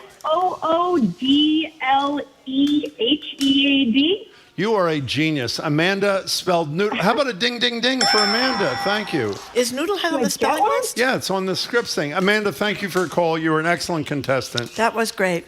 You know what one of my favorite words is that's in this Quisling? I look because there are very few Quisling. words that say exactly what they are. Yeah. It's a traitor or someone you definitely wouldn't trust with your secrets. That'd be a Quisling. Why'd you spell it for us? Quisling. I could have done that, but here's one. I have the word for Paula from Dudley. Welcome. How are you? I'm great, thanks. I assume this is correct because I would never have gotten this right. Rigmarole, which is an overly complicated process that makes zero sense. Rigmarole, how do you spell it? Are you saying rigmarole? Well, that's how I would have said it, and I have always said it my whole life, but this is going to give it away. Based on the spelling, I guess it's rigmarole, but you take it away. Go ahead. Oh, it's not rigmarole, Okay. Yeah. Rig, R-I-G, Yeah. M-A-R-O-L-E. Ding, ding, ding. Very good. We all say it wrong, don't we? Paula, excuse me, could you say that again, Paula? Probably not. You were great, Paula. Thank you. And that was exactly the You're kind of welcome. attitude we're looking for on this show. She was very thrilled with her. Look who's behind you, Marjorie. Louis Pugh. Oh, the guy that swam all around Martha's Vineyard. Yeah, he looks oh my God, waterlogged, doesn't he? He looks great. He looks Yeah. great. You think Can you so? spell Mississippi? Mississippi. Very Only good. because I can Did sing you it do or that whatever. thing? Yeah, that was a thing in school. Everybody did Jump that. rope. Mississippi. Does Tennessee have 2 N's, 2 S's, and 2 E's? Yes. It does? Well, 3 E's actually. Oh, well, I'm not T-E-N-N. counting the first E. one. I mean, Tennessee. 4 No, no, don't be a jerk 4 about E's. it. No, it doesn't. Right? Or 5 Tennessee. E's. T-E-N-N-E-S-E. You're really being S-S-E-E. you're being infractious, is Okay, what I would I'm like being to say. infractious? Okay. Or you're being squatulating. Jamie said Carol. before the show, Marjorie endlessly upsquatulates. And I do. said, you have to be patient with her. She lives in Brookline.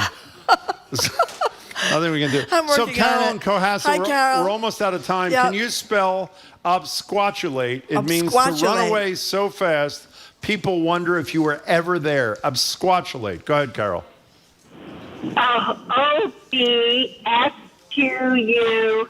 O-B-S-Q-U-A-L-A. C-I-L-A-T. Sure, that's not even close. That's fine. Now, Carol, you apparently have a good story about spelling. Let's hear it Oh, quickly. what's your story? Oh, and this is my quote. My boys were in 3rd grade, and they were 1 of 3 in the group, and the word was naughty. What? Fatty? And the example, naughty. And the example was the boy was naughty. And they spelled it K-N-O-T-T-Y, but it was really naughty. N-A-U-D-T-Y. That's a pretty good But story. it was with the Boston accent. That's actually a very good story, Carol, That is to a good send one. us into the wilderness. Thank you for the call. An anonymous texter says, Vinyl Haven, where is that record store? I'd love to go. Ah. That's where that guy's Did you from. participate in any? It is? Is it really? No, it's not. It's a place in Maine. I don't think so. With an A. That's Okay, right. That's what the story says. Did you have any spelling bee prowess stories you'd like to tell us, Jim? I won most of them, including the national championship. I won. Of course. When I was 9. Yeah, Jim was first in his bar mitzvah My mother class. had hung me upside down in our apartment until I learned how to spell absquatulate. Harriet Heinemann was supposed to be first in the Okay, bar let's mitzvah move class, on but from Harriet Heinemann. let Jim Show's win over. because she had a crush on him. Maybe she did. Maybe she did. Old Harriet. Probably a CEO of a Fortune 500 company now. Okay, show's over, Marjorie. Say goodbye. Do we have to, wait, what about Jared? I know it. I know it. I totally know it. Thank you. Thank you. Okay, thank you for listening to another edition of Boston Public Radio. Thanks to know it. everybody who came down to the Boston Public Library to see the show. Keep up with this 24/7 way of our podcast, or check out our TikTok page. I know it. At Boston Public. Say it again, Jim. I know it. Tune in tomorrow. I totally For political know it. analyst Chuck Todd, former Massachusetts Secretary of Public Safety Andrea Cabral, former ambassador to China in the Biden administration Nicholas Burns, that's a good one. He's great. And retired federal judge Nancy Gertner.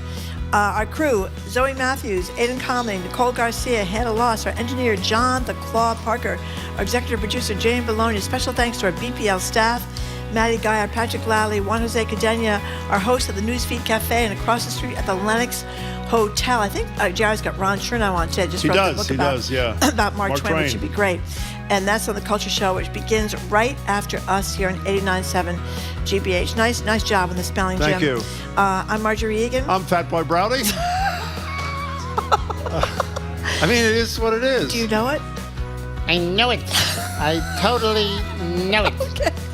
Thank you for I'm tuning in. going to go work for a coin grading firm over the weekend as soon as I figure out what it is. I hope you can tune in tomorrow Coin and grading. have a great afternoon. I know it. I know it. I totally know it.